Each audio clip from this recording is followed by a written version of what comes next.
நமது கர்த்தராகிய இயேசு கிறிஸ்துவின் நாமத்தினாலே உங்கள் அனைவரையும் வாழ்த்துகிறேன்.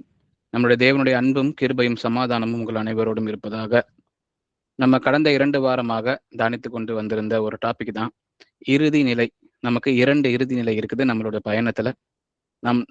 நான் உன்னை ஒரு காலம் அறியவில்லை அப்படின்ற அந்த ஒரு இடத்திலிருந்து தேவனால் அறியப்பட்டிருக்கிற பிள்ளைகளாக மாறுவதற்கான நமது பயணம், அந்த பயணத்துக்கான வழிகள் என்ன, அறியப்படாத நிலையில தான் நம்ம எல்லாருமே வந்துட்டு நம்மளுடைய வாழ்க்கையை ஸ்டார்ட் பண்றோம் தேவனை அறியாத காலத்திலிருந்து அப்படின்னு சொல்லி நம்ம 2 வாரங்கள் பார்த்து முடித்திருக்கிறோம். அதோடைய தொடர்ச்சியான பாகத்தை தான் இன்னைக்கு நம்ம பார்க்க போகிறோம். அப்போ முதல் வசனமா வாசிக்க கேட்கலாம். எபிரேயர் 3ஆம் அதிகாரம் 14ஆம் வசனம். நாம் ஆரம்பத்திலே கொண்ட நம்பிக்கையை முடிவு பரியந்தம் உறுதியாய் பற்றி கொண்டிருப்போம் ஆகில் கிறிஸ்துவனிடத்தில் பங்குள்ளவர்களாய் இருப்போம். ஆமென். ஆமென். இதைத்தான் நம்ம முதல்ல சொல்லி ஆரம்பித்தோம் இல்லைங்களா? நம்ம ஆரம்பத்திலே கொண்ட நம்பிக்கையை முடிவு பரியந்தம் உறுதியாய், நம்ம தேவனை பற்றி நம்ம என்னைக்கு தெரிந்து கொண்டிருக்கிறோமோ, என்னைக்கு வந்துட்டு அந்த நல் மனசாட்சியின் உடன்படிக்கையை நம்ம செய்திருக்கிறோமோ, அன்றிலிருந்தாவது நம்ம முடிவு பரியந்தம் வரைக்கும் உறுதியாய் பற்றி கொண்டிருப்போமாயானால் கிறிஸ்துவனிடத்தில் பங்கு உள்ளவர்களாக இருப்போம். இப்போ தேவன் வந்துட்டு அவருடைய ராஜ்யத்துக்குள்ள வரும் பொழுது அந்த ராஜ்யத்துக்குள்ள நாம் பங்கு உள்ளவர்களாக இருக்கிறதுக்கான ஓட்டத்தை தான் நம்ம எல்லோருமே ஓடிக்கொண்டு இருக்கிறோம்னு சொல்லி நம்ம பார்த்து ஆரம்பித்தோம். அப்போ எந்த இடத்துல பிரச்சனை வருதுன்றத மத்தேயு 7ஆம் அதிகாரம் 23ஆம் வசனத்துல நம்ம பார்த்திருந்தோம் இல்லைங்களா? அதை வாசிக்க கேட்கலாம். அப்பொழுது நான் ஒரு காலம் உங்களை அறியவில்லை, அக்கிரம செய்கைக்காரரே என்னை விட்டு அகன்று போங்கள் என்று அவர்களுக்கு சொல்லுவேன். ஆமென். ஆமென். அப்போ இது கடைசி நாட்கள்ல தேவன் ராஜ்யத்தில் வந்த பிறகு அவரை நோக்கி நம்ம வந்துட்டு கர்த்தாவே கர்த்தாவின் கூப்பிடுகிற பிள்ளைகளை பார்த்து அவர் சொல்லுகிறார், நான் உங்களை ஒரு காலம் அறியவில்லை, அக்கிரம செய்கைக்காரரே என்னை விட்டு அகன்று போகல்னு. அப்போ இதுக்கு முன்பான வசனம் 22ஆம் வசனத்தை வாசிக்கும் பொழுது, அநேகர் என்னை நோக்கி கர்த்தாவே கர்த்தாவே உமது நாமத்தினாலே தீர்க்க தரிசனம் உரைத்தோம், உமது நாமத்தினாலே பிசாசுகளை துரத்தினோம், உமது நாமத்தினால அநேக அற்புதங்களை செய்தோம்னு தேவன் கிட்ட சொல்றாங்கன்னு சொல்லி இந்த 22ஆம் வசனம் சொல்லுது. அவர்களுக்கு பிரதி உத்தரமாக தான் தேவன் சொல்லுகிறார், நான் உங்களை அறியவில்லைன்னு சொல்லி சொல்லுகிறான்னு சொல்லி பார்த்தோம். அப்ப அந்த நிலைமை ஏன் ஏற்பட்டுச்சு? அப்போ அறியப்படாதவர்கள் லிஸ்ட் நம்ம எடுத்து முதல் வாரத்தில் ஆராய்ந்து பார்த்தோம். அறியப்படாதவர்களுடைய குணாதிசயங்கள் எப்படிப்பட்டதா இருந்ததுன்னு சொல்லி நம்ம பார்த்தோம் இல்லைங்களா? அவர்கள் எப்படிப்பட்டவர்களா இருந்தாங்க? வாசிக்கலாம். தீத்து 1ஆம் அதிகாரம் 16ஆம் வசனம். அவர்கள் தேவனை அறிந்திருக்கிறோம் என்று அறிக்கை பண்ணுகிறார்கள், கிரியைகளினாலோ அவரை மறுதலிக்கிறார்கள். அவர்கள் அருவருக்கப்படத்தக்கவர்களும் கீழ்ப்படியாதவர்களும் எந்த நற்கிரியையும் செய்ய ஆகாதவர்களுமா இருக்கிறார்கள். ஆமென். அப்போ நற்கிரியைகளை செய்ய ஆகாதவர்களா இருக்கிறார்கள்னு சொல்லி இந்த வசனம் சொல்லி கொடுக்குது. தேவன் வந்துட்டு நற்கிரியைகளை செய்வதற்காகவே அவர் முன் குறித்திருக்கிறார்னு சொல்லி நமக்கு எபேசியர் வசனம் சொல்லி கொடுக்கும் பொழுது இவர்கள் ஆகாதவர்களா இருக்கிறார்கள்னு சொல்லுது. அவர்கள் எப்படிப்பட்டவர்களா இருக்கிறார்களா? தேவனை அறிந்திருக்கிறோம் என்று எல்லாருக்கும் முன்பாக அறிக்கை பண்ணுகிறவர்களா இருந்தாலும் கூட கிரியைகளிலே அவரை மறுக்கிறவர்களா இருக்கிறார்கள்னு சொல்லி, மறுதலிக்கிறவர்களா இருக்கிறார்கள்னு சொல்லி, கீழ்ப்படியாதவர்களா இருக்கிறாங்கன்னு சொல்லி இந்த வசனம் தெளிவாக சொல்லி கொடுக்குது. அறியப்படாதவர்களுடைய குணாதிசயம் எப்படிப்பட்டதா இருக்குன்னு. அப்போ ஒரு போர்வையை போல போர்த்தி கொண்டு அவங்க சுத்தி வராங்க பாருங்க. நாங்கள் தேவனுடைய பிள்ளைகள், தேவனுக்கு ஏற்ற வகையில நடந்து கொண்டிருக்கிறோம்னு சொல்லி அநேக காரியங்களில் அவங்க ஈடுபட்டு கொண்டிருந்தாலும் கூட அவர்களுடைய உள்ளம் வந்துட்டு அவரை விட்டு ரொம்ப விலகி இருக்குது அப்படின்ற இந்த ஒரு விஷயத்த, அந்த கிரியைகள்ல அவர்கள் அதை காண்பிக்க மறுக்கிறார்கள்ன்ற விஷயத்த இந்த வசனம் நமக்கு சொல்லி கொடுத்தது. அதையும் நம்ம தியானித்து பார்த்திருந்தோம். அப்போ யாரு தேவனால் அறியப்பட்டவனா இருக்கிறான்னு சொல்லி நம்ம அந்த வசனத்தையும் வாசித்து பார்த்தோம். 1 கொரிந்தியர் 8ஆம் அதிகாரம் 3ஆம் வசனம். தேவனில் அன்பு கூறுகிறவன் எவனோ அவன் தேவனால் அறியப்பட்டிருக்கிறான். ஆமென். ஆமென். அப்ப பாருங்க, தேவனில் அன்பு கூறுகிறவன் எவனோ அவன் தேவனால் அறியப்பட்டிருக்கிறான். அப்போ அந்த தேவனுடைய ராஜ்யத்துல அவர் வரும் பொழுது அவரை அன்பு கூர்ந்து இருக்கிறவன் எவனோ அவனே தேவனால் அறியப்பட்டிருக்கிறான். அவரை தான் வந்துட்டு அவர்கள் இந்த பிள்ளைகளை தான் அவர் என்னுடைய ராஜ்யத்துக்குள்ள வாங்கன்னு சொல்லி அழைக்கிறவரா இருக்கிறான்னு சொல்லி பார்க்கிறோம். அப்போ இதை வந்துட்டு நம்ம முதல் வாரத்திலேயே பார்த்து முடித்திருந்தோம். 2ஆம் வாரத்துல இந்த தேவனால் அறியப்பட்டவர்கள் எவ்வளவு பேரா இருக்கிறாங்கன்றத பத்தி நம்ம பார்த்தோம். அவங்க வந்துட்டு மிகவும் வந்துட்டு மீதியா இருக்கிறவர்களா இருக்கிறாங்கன்னு சொல்லி பார்த்தோம். ரொம்ப எண்ணிக்கையில குறை உள்ளவர்களா இருக்கிறாங்கன்னு சொல்லி அந்த வசனங்கள் எல்லாத்தையுமே நம்ம 2வது வாரம் ஆராய்ந்து பார்த்தோம். வாசிக்கலாம். ரோமர் 11ஆம் அதிகாரம் 5ஆம் வசனம். அப்படி போல இக்காலத்திலேயும் கிருபையினாலே உண்டாகும் தெரிந்து கொள்ளுதலின்படி ஒரு பங்கு மீதியா இருக்கிறது. ஆமென். ஆமென். தேவன் பாருங்க, எல்லாருக்காகவும் தான் வந்துட்டு தன்னுடைய ஒரே பேரான குமாரனை வந்துட்டு நமக்கு கொடுத்தாருன்னு சொல்லி நமக்கு யோவான் 3ஆம் அதிகாரம் 16ஆம் வசனம் சொல்லுது. அதே வசனத்துல அவருடைய சத்தத்தை கேட்டு அதற்கு கீழ்ப்படுகிறவர்கள் சொல்லிதான் அவர்களுக்கு மட்டும்தான்றத அந்த இடத்துல அடிக்கோடிட்டு அந்த இடத்துல வசனம் காமிக்குதுன்னு சொல்லி பார்க்கிறோம். அதே போல இங்கேயும் பாருங்க, இக்காலத்திலேயும் நம்ம இருக்கிற இந்த காலத்திலேயும் கிருபையினாலே உண்டாயிருக்கிற இந்த தேர்ந்து கொள்ளுதல் ஒரு பங்கு தான் மீதியா இருக்கிறதுன்னு சொல்லப்பட்டிருக்கிறது. அப்போ அந்த எண்ணிக்கையில மிகவும் கம்மியா இருக்கிற அந்த மீதியானவர்களை பத்தி நம்ம 2ஆம் வாரம் தியானித்து பார்த்தோம். அது வந்துட்டு ரொம்ப அந்த கவுண்ட்ல ரொம்ப கம்மியா இருக்கிறாங்க. தேவனால் அறியப்பட்ட பிள்ளைகளாக இருக்கிறாங்க. அப்போ எல்லாரும் எவ்வளவு பேர் இருக்கிறாங்கன்றது தெரியாம இருக்கிற பட்சத்துல நம்ம எலியாவோட அந்த உதாரணத்தை எடுத்து பார்த்தோம் இல்லைங்களா? அப்போ நான் ஒருத்தர் தான் இருக்கிறேன்னு சொல்லி எலியா சொல்லும் பொழுது தேவன் சொல்லுகிறார், பாகாலுக்கு மண்டியிடாத 7000 பேர் எனக்கு தெரியும், நான் அங்க இந்த பட்டணத்துல அவர்கள் உண்டுன்றத தேவன் அவருக்கு தெரியப்படுத்துகிறார்னு சொல்லி பார்க்கிறோம். இவர்கள் தான் தேவனால் அறியப்பட்டவர்கள். இந்த உலகம் அந்த அவருடைய இச்சைகளை எல்லாருக்கும் எதிர்த்து நின்று மீதியா இருக்கிற அந்த ஜனங்களை பத்தி தான் நம்ம 2ஆம் வாரம் பார்த்தோம். அப்போ யோவான் வாசிக்கலாம். யோவான் 14ஆம் அதிகாரம் 21ஆம் வசனம். என் கற்பனைகளை பெற்றுக்கொண்டு அவைகளை கை கொள்ளுகிறவனே என்னிடத்தில் அன்பாய் இருக்கிறான். என்னிடத்தில் அன்பாய் இருக்கிறவன் என் பிதாவுக்கு அன்பாய் இருப்பான். நானும் அவனில் அன்பாய் இருந்து அவனுக்கு என்னை வெளிப்படுத்துவேன் என்றார். ஆமென். ஆமென். அப்போ யாருக்கு வந்துட்டு தேவன் வந்துட்டு எல்லா விஷயங்களையும் வெளிப்படுத்துகிறார்னு சொல்லி இந்த வசனம் சொல்லுது பாருங்க. என் கற்பனைகளை பெற்றுக்கொண்டு அவைகளை கை கொள்கிறவனே என்னிடத்தில் அன்பாய் இருக்கிறான்னு சொல்லி இந்த வசனம் சொல்லுது. அப்போ தேவனில் அன்பு கூறுகிறவன் எவனோ அவன் தேவனால் அறியப்பட்டிருக்கிறான் அப்படின்னு சொல்லி நம்ம வாசிச்சோம் 1 கொரிந்தியர் 8:3. அப்போ அன்பு கூறுகிறதுனா என்ன அப்படின்றத யோவான் 14:21 தேவன் சொல்லி கொடுக்குறாரு. என் கற்பனைகளை பெற்றுக்கொண்டு அதை அப்படியே பெற்றுக்கொண்டு அவர் கற்பனைகள் இப்படிப்பட்டதா இருக்குதுன்ற அறிந்த பிள்ளைகள் மாத்திரமல்ல, கற்பனைகளை பெற்றுக்கொண்டு அவைகளை கை கொள்கிறவனே என்னிடத்தில் அன்பா இருக்கிறான். அப்போ தேவன் சொல்லுகிறார், என் மேல அன்பா இருக்கிறதுனா இதான் மீனிங் அப்படின்னு சொல்லி நமக்கு சொல்லிக் கொடுக்குறாரு. கற்பனைகளை கை கொடுக்கிறவன் தான் என் மேல அன்பா இருக்கிறான். என்னிடத்தில் அன்பா இருக்கிறவன் என் பிதாவுக்கு அன்பா இருப்பான். அது வந்துட்டு தனியா வந்துட்டு ஒரு விஷயம் கிடையாதுன்னு சொல்லி சொல்றாரு பாருங்க. நானும் அவனில் அன்பாய் இருந்து அவனுக்கு என்னை வெளிப்படுத்துவேன். இன்னைக்கு நம்ம சபையில இருக்கிற பிள்ளைகளுக்கு தேவன் அவரை வெளிப்படுத்தி இருக்கிறார். அவர் வந்து வெளிப்படுத்தும் போது என்ன எப்படிப்பட்டதை வெளிப்படுத்தி இருக்கிறாருன்னா, நானும் பிதாவும் ஒன்றா இருக்கிறோம்ன்ற அந்த உண்மையை வெளிப்படுத்தி இருக்கிறார். இன்னும் அநேக சத்தியங்களை நமக்கு வெளிப்படுத்தி இருக்கிறார். கற்பனைகளை கை கொள்ளுகிற சபையாக நாம எல்லாரும் இருக்கிறோம். அதுக்கு தேவனுக்கு நம்ம ஸ்தோத்திரம் செலுத்துகிறோம். அப்போ இதை நமக்கு தெரியும் இல்லைங்களா? அப்போ நமக்கு தெரியும் என்ன செய்யணும்ன்றது நமக்கு தெரியும். தேவனை அன்பு செலுத்தணும். தேவனை அன்பு செலுத்துறது எப்படின்னு நமக்கு தெரியும். அது அவருடைய கற்பனைகளை கை கொள்கிறதே அப்படின்னு சொல்லி நமக்கு தெரியும். தேவனுடைய கற்பனைகள் எப்படிப்பட்டதா இருக்குதுன்றதையும் நம்ம அநேக முறை படித்திருக்கிறோம். அவருடைய கற்பனைகள் என்னன்றதும் நமக்கு தெரியும். அப்போ நம்ம தேவனை முழுமையா நேசிக்க வேணும்ன்றது நமக்கு சொல்லப்பட்டிருக்கிற விஷயமா இருக்குது. நம்ம பாவத்தை விட்டு விலக வேண்டும், பரிசுத்தத்திற்கு நம்மளை வந்துட்டு நம்ம சப்ஜெக்ட் பண்ணிக்கணும் அப்படின்ற விஷயம் நமக்கு தெரியுது. ஏன்னா நான் பரிசுத்தர் ஆகையால் நீங்கள் உங்கள் நடக்கைகள் எல்லாவற்றிலும் பரிசுத்தமாய் இருங்கள்னு தேவனுடைய கட்டளை நமக்கு கொடுக்கப்பட்டிருக்கு இல்லைங்களா? அதே போல நம்ம ஒரு கீழ்ப்படிதலான வாழ்க்கைக்கு வாழ வேண்டும். அதுவும் தேவனுக்கு கீழ்ப்படுகிற ஒரு வாழ்க்கை வாழ வேண்டும்ன்ற உண்மைகள் எல்லாம் நமக்கு தெரியுது. அப்போ இதை எல்லாமே நமக்கு என்ன செய்யணும்ன்றதும் தெரியுது. எப்படின்ற விஷயத்த மட்டும்தான் நாம முழுமையா புரிந்து கொண்டு அதை செய்கிற பிள்ளைகளாக நாம் இருக்கணும். வாசிக்கலாம். மார்க்கு 12ஆம் அதிகாரம் 30ஆம் வசனம். உன் தேவனாய கர்த்தரிடத்தில் உன் முழு இருதயத்தோடும் உன் முழு ஆத்துமாவோடும் உன் முழு மனதோடும் உன் முழு பலத்தோடும் அன்பு கூறுவாயாக என்பதே பிரதான கற்பனை. ஆமென். ஆமென். பாருங்க, மீண்டுமாய் அன்பு கூறுவது பிரதான கற்பனையா இருக்குதுன்னு சொல்லி தேவன் அவருடைய வாயிலா சொல்லுகிறாரு. அது சொல்லும்பொழுது எப்படிப்பட்ட அன்பா அது இருக்க வேண்டும், கட்டளைகளை வந்து கடைபிடிக்க வேண்டும்.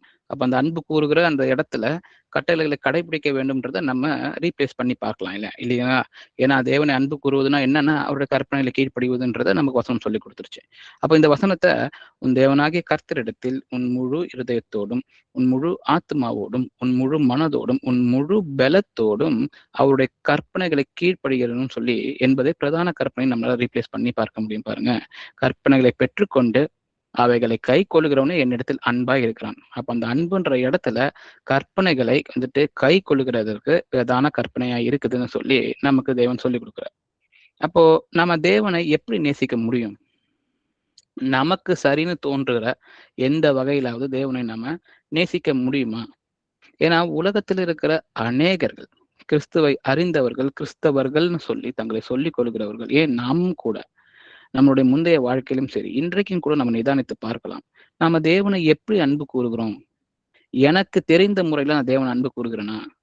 ஏன்னா இதைத்தான் உலகம் வந்துட்டு செய்து கொண்டு இருக்குது இல்லைங்களா? அநேக முறைமைகளை வைத்திருக்கிறோம்.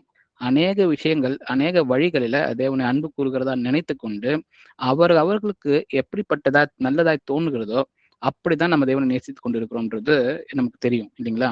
மனிதர்களுடைய எண்ணங்களுக்கு ஏற்ப தேவனை வழிபடுவது வீணான செயல், அது வெறுமையானது, அது பயனற்றதுன்னு சொல்லி இயேசு கிறிஸ்து நமக்கு சொல்லி கொடுத்திருக்கிறாரு. வாசிக்கலாம்.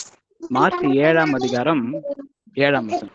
மனுஷனுடைய கற்பனைகளை உபதேசங்களாய் போதித்து வீணாய் எனக்கு ஆராதனை செய்கிறார்கள் என்றும் எழுதியிருக்கிற பிரகாரம் மாயக்காரராகிய உங்களை குறித்து ஏசாயா நன்றாய் தீர்க்க தரிசனம் சொல்லி இருக்கிறான். ஆமென். ஆமென். அப்ப பாருங்க, ஏசாயா தீர்க்க தரிசனத்தை சொல்லப்பட்டிருக்கிற அதே வசனம் தேவன் வந்து மீண்டுமே அதை சொல்லுகிறார். மனுஷனுடைய கற்பனைகளை உபதேசங்களாக போதித்து வீணாய் எனக்கு ஆராதனை செய்கிறார்கள் என்றும் எழுதியிருக்கிற பிரகாரம் மாயக்காரராகிய உங்களை குறித்து ஏசாயா நன்றாய் தீர்க்க தரிசனம் சொல்லி இருக்கிறான் அப்படின்னு சொல்லி தேவன் நமக்கு சொல்லிக் கொடுக்கிறார். அப்போ மனுஷங்கள் அவர்களுடைய எண்ணங்களுக்கு ஏற்ப தேவனை வழிபடுவதுன்றது அது ஒரு வீணான செயலா இருக்குது. அப்போ என்னால முடிந்த விஷயங்களை நான் செய்யறதும், என்னால முடியாத விஷயங்களை வந்துட்டு நான் விட்டுடுறதும், நான் செலக்ட் பண்றதற்கு ஏற்ற வகையில நான் தேவனை வழிபடவே முடியாதுன்றது தான் இந்த வசனம் சொல்லிக் கொடுக்குது இல்லைங்களா? அப்போ மனுஷருடைய கற்பனைகளும் உபதேசங்களும் எப்படிப்பட்டதா இருக்குதுன்னா, செய்ய முடிந்ததை வந்துட்டு அவங்க வைத்துக் கொள்ளுகிறாங்க, தேவையில்லாததை வைத்துக் கொள்ளுகிறாங்க. ஆனா தேவன் உண்மையா கேட்கிற அந்த கீழ்ப்படிதலை கொடுக்க முடியாம இருக்கிறாங்கன்னு சொல்றாரு. அது எனக்கு ஏற்ற வழிபாடே கிடையாதுன்னு தேவன் சொல்லுகிறார் பாருங்க. அப்போ சாதாரணமாக நமக்கு முன்பாக வைக்கப்படும் பல விதமான விளக்கங்கள் நமக்கு கொடுக்கப்பட்டிருக்கு இல்லைங்களா? நமக்கு விருப்பமானத அந்த விளக்கங்கள்ல இருந்து தேர்ந்தெடுத்து அதன்படி தேவனை வழிபடுவதற்கு பதிலாக நம்மளுடைய முயற்சி எப்படி இருக்கணும்னா, நமக்கு வேதாகமத்துல எப்படிப்பட்ட ஒரு அன்பை தேவன்கிட்ட நம்ம காண்பிக்கணும்ன்றத வேதாகமமே நமக்கு வழிகாட்டுதுன்னு சொல்லி பார்க்கிறோம். அதை நம்ம செய்வதுதான் மிகுந்த அர்த்தமுள்ளதா இருக்கும்னு சொல்லி நம்ம பார்க்க முடியும். அப்போ தேவனை நேசிப்பதற்கான ஒரு வரையறை என்ன? தேவனை நேசிப்பதை குறித்து வேத வாக்கியங்கள் கொடுக்கப்பட்டிருக்கிற அடிப்படை நீதிகள் ஒண்ணு என்னவென்றால், அது வந்துட்டு ஒரு குறிப்பிட்ட செயல்பாடு தேவைப்படுகிறது பாருங்க. ஒரு செயல் இருக்கணும்னு சொல்லப்பட்டிருக்கு. தேவனை நேசிப்பது என்பது அவருடைய கட்டளைகளை கைப்பிடிப்பது, அது வந்துட்டு ஒரு செயலா இருக்குன்னு சொல்லி பார்க்கிறோம். வாசிக்கலாம். 1 யோவான் 5ஆம் அதிகாரம் 3ஆம் வசனம். நாம் தேவனுடைய கற்பனைகளை கைக்கொள்வதே அவரிடத்தில் அன்பு கூறுவதாம். அவருடைய கற்பனைகள் பாரமானவைகளும் அல்ல. ஆமென். ஆமென். அப்போ முதல் பகுதி என்ன சொல்லுதுன்னா, நாம் தேவனுடைய கற்பனைகளை கைக்கொள்வதே அவரிடத்தில் அன்பு கூறுவதாம். இந்த மாதிரி அநேக வசனங்கள் வந்துட்டு கற்பனைகளை தான் அன்பு கூறுவதுன்றதுக்கு ஈக்குவலண்டா நமக்கு சப்ஸ்டியூட் பண்ணி காமிக்குதுன்றதை பார்க்கணும். அவருடைய கற்பனைகள் பாரமானவைகள் அல்ல அப்படின்னு சொல்லி 2ஆம் பகுதி சொல்லுது. அப்போ தவறான கருத்துக்களுக்கு மாறாக, நம்மளுடைய சொந்த கருத்துக்களுக்கு மாறாக தேவனுடைய சட்டதிட்டங்கள் கடுமையாகவோ பாரமாகவோ நமக்கு வந்துட்டு இருக்கிறது இல்லை. அது நடைமுறைக்கு வந்துட்டு ஒரு ஒவ்வாமல் இருக்குதுன்றத நமக்கு வந்துட்டு ஒரு எண்ணம் கொடுக்கறதா இருந்தா நாமளே நிதானித்து பார்க்கிற பிள்ளைகளாக இருக்கும். இது பிராக்டிக்கல் இல்ல. தேவன் சொல்லுகிற இந்த விஷயம், பைபிள் சொல்லப்பட்டிருக்கிற விஷயம் இன்னைக்கு அது தேவையில்லை. இது இஸ்ரவேல் மக்களுக்கு மட்டும்தான் கொடுக்கப்பட்டிருக்கு, இது ஒரு சாராருக்கு மட்டும்தான் கொடுக்கப்பட்டிருக்குன்னு காலத்தையோ இல்ல அங்க இருக்கிற ஒரு கூட்டத்தையோ காண்பித்து சில விஷயங்களை நாம வந்துட்டு கற்பனைகளை கை கொள்ளாமல் போகிறது, அது தேவனை முழுமையை நம்ம அன்பு கூறுவதற்கு இடம் கொடுக்க முடியாம போயிடும் சொல்லி பார்க்கிறோம். அப்போ ஒரு கட்டத்துல தேவன் சொல்லி இருக்கிற அந்த உண்மையான கட்டளைகளை புரிந்து கொள்ளுகிற பட்சத்துல அந்த கட்டளைகள் இன்னைக்கும் இருக்குதா இல்லையா அப்படின்றத நாம தெரிந்து கொள்ள முடியும். தேவன் அன்பா இருக்கிறார், அவரை அன்பு செய்வதற்கு எப்படின்றத அவரே கத்துக் கொடுத்திருக்கிறான்னு சொல்லி பார்க்கணும். அப்ப இது ஒரு உதாரணமா பாருங்க. யூத மக்கள் தேவன் மேல அன்பு இல்லாம அவருடைய கட்டளைகளை கடைபிடிக்காமல் இருந்த காலத்துல பாபிலோனுக்கு அவர்கள் அவங்க சிறையிருப்புக்கு போய் அங்கிருந்து மீண்டுமாய் திரும்பி வந்த பிறகு கூட திரும்பவும் சீனாய் மலையில தேவன் அவர்களுக்கு எப்படிப்பட்ட நீதி நியாயங்களையும் உண்மையான சட்டத்திட்டங்களையும் வழிமுறைகளையும் கட்டளையும் கொடுத்தாங்களோ அதை நினைப்பூட்டும் விதமாக நெகேமியா காலகட்டத்துல அந்த 2ஆம் ஆலயத்தை கட்டுகிற அந்த நேரத்துல அவர்கள் அதை எல்லாத்தையும் திரும்பவும் படித்து ஆராய்ந்து பார்த்தாங்கன்னு சொல்லி நமக்கு வசனம் இருக்கு இல்லைங்களா? வாசிக்கலாம். நெகேமியா 9ஆம் அதிகாரம் 13ஆம் வசனம். நீ சீனாய் மலையிலிருந்து இறங்கி வானத்திலிருந்து அவர்களோட பேசி அவர்களுக்கு செம்மையான நீதி நியாயங்களையும் நல்ல கட்டளைகளும் கற்பனைகளும் ஆகிய உண்மையான பிரமாணங்களையும் கொடுத்தீர். ஆமென். ஆமென். அப்ப பாருங்க, இந்த கட்டளைகள் எப்படிப்பட்டதா இருக்கு? அது பாரமானவைகளா அல்ல. அப்ப அது பாரமானவைகளா அல்லன்னா என்ன சொல்றாருன்னா, தேவன் நம்மளை படைத்திருக்கிறார், அவருக்கு நமக்கு நன்மையான காரியங்கள் எதுன்றத அவர் முழுமையாக அறிந்திருக்கிறார் பாருங்க. நமக்கு தெரியலனா கூட அவர் அதை முழுமையா தெரிந்து வைத்திருக்கிறார். அந்த நன்மையான காரியங்களை தான் நாம நடந்து கொள்வதற்கான கட்டளைகளாக நம்ம கொடுத்திருக்கிறார். அப்போ தேவன் அன்பு கூறும் விதமாக தான் நம்மளுக்கு கற்பனைகளை கொடுத்திருக்கிறார்ன்ற உண்மை நமக்கு தெரியும் பொழுது அந்த கற்பனைகள் பாரமானவைகள் அல்ல. அப்போ நம்ம பிள்ளைகளுக்கு நம்ம சொல்லிக் கொடுக்குற விஷயத்தை யோசித்து பாருங்க. நாம பிள்ளைகளுக்கு அநேக சட்டத்திட்டங்களை கொடுத்தாலும் கூட அது பிள்ளைங்களோட நலன் கருதி மட்டும்தான் நம்ம செய்கிறவர்களா இருக்கிறோம். அப்படி இருக்கும் பொழுது பிள்ளைகள் அதை புரிந்து கொண்டார்கள்னா பெற்றோர்களுக்கு முழுமையாக கீழ்ப்படுகிற பிள்ளைகளாக இருப்பாங்க. ஏன்னா அது என்னுடைய நல்லதுக்காக தான் என்னுடைய அப்பாவோ என்னுடைய அம்மாவோ சொல்லி கொடுத்துருக்குறாங்கன்ற அந்த உண்மை தெரியும் பட்சத்துல அதற்கு கீழ்ப்படுகிறது அவங்களுக்கு ஒரு பாரமான செயலா இருக்காது. அதே போலதான் நம்மளுடைய தேவன் நம்ம மேல் அன்பு கூறும் விதமாக தான் நம்மளை வழி நடத்துவதற்காகவே தன்னுடைய கட்டளைகளை கொடுத்திருக்கிறார்ன்ற அந்த உண்மையை புரிந்து கொள்ளும் பொழுது அந்த கட்டளைகள் நமக்கு பாரமா இருப்பதில்லைன்னு சொல்லி தேவன் சொல்லுகிறார். அதே போல யோவான் 14ஆம் அதிகாரம் 15ஆம் வசனத்துல அவர் சொல்லியிருக்கிறார், நீங்கள் என்னிடத்தில் அன்பாய் இருந்தால் என் கற்பனைகளை கை கொள்ளுங்கள் அப்படின்னு சொல்லி இது ஒரு கட்டளை போலவே கொடுத்திருக்கிறார் பாருங்க. அன்பாய் இருக்கிறதுனா எப்படின்றத திரும்ப நமக்கு சொல்லிக் கொடுக்கிறார், கற்பனைகளை கை கொள்ளுங்கள்னு சொல்லி. வாசிக்கலாம் 2 யோவான் 1ஆம் அதிகாரம் 6ஆம் வசனம். நாம் அவருடைய கற்பனைகளின்படி நடப்பதே அன்பு. நீங்கள் ஆதி முதல் கேட்டிருக்கிறபடி நடந்து கொள்ள வேண்டிய கற்பனை இதுவே. ஆமென்.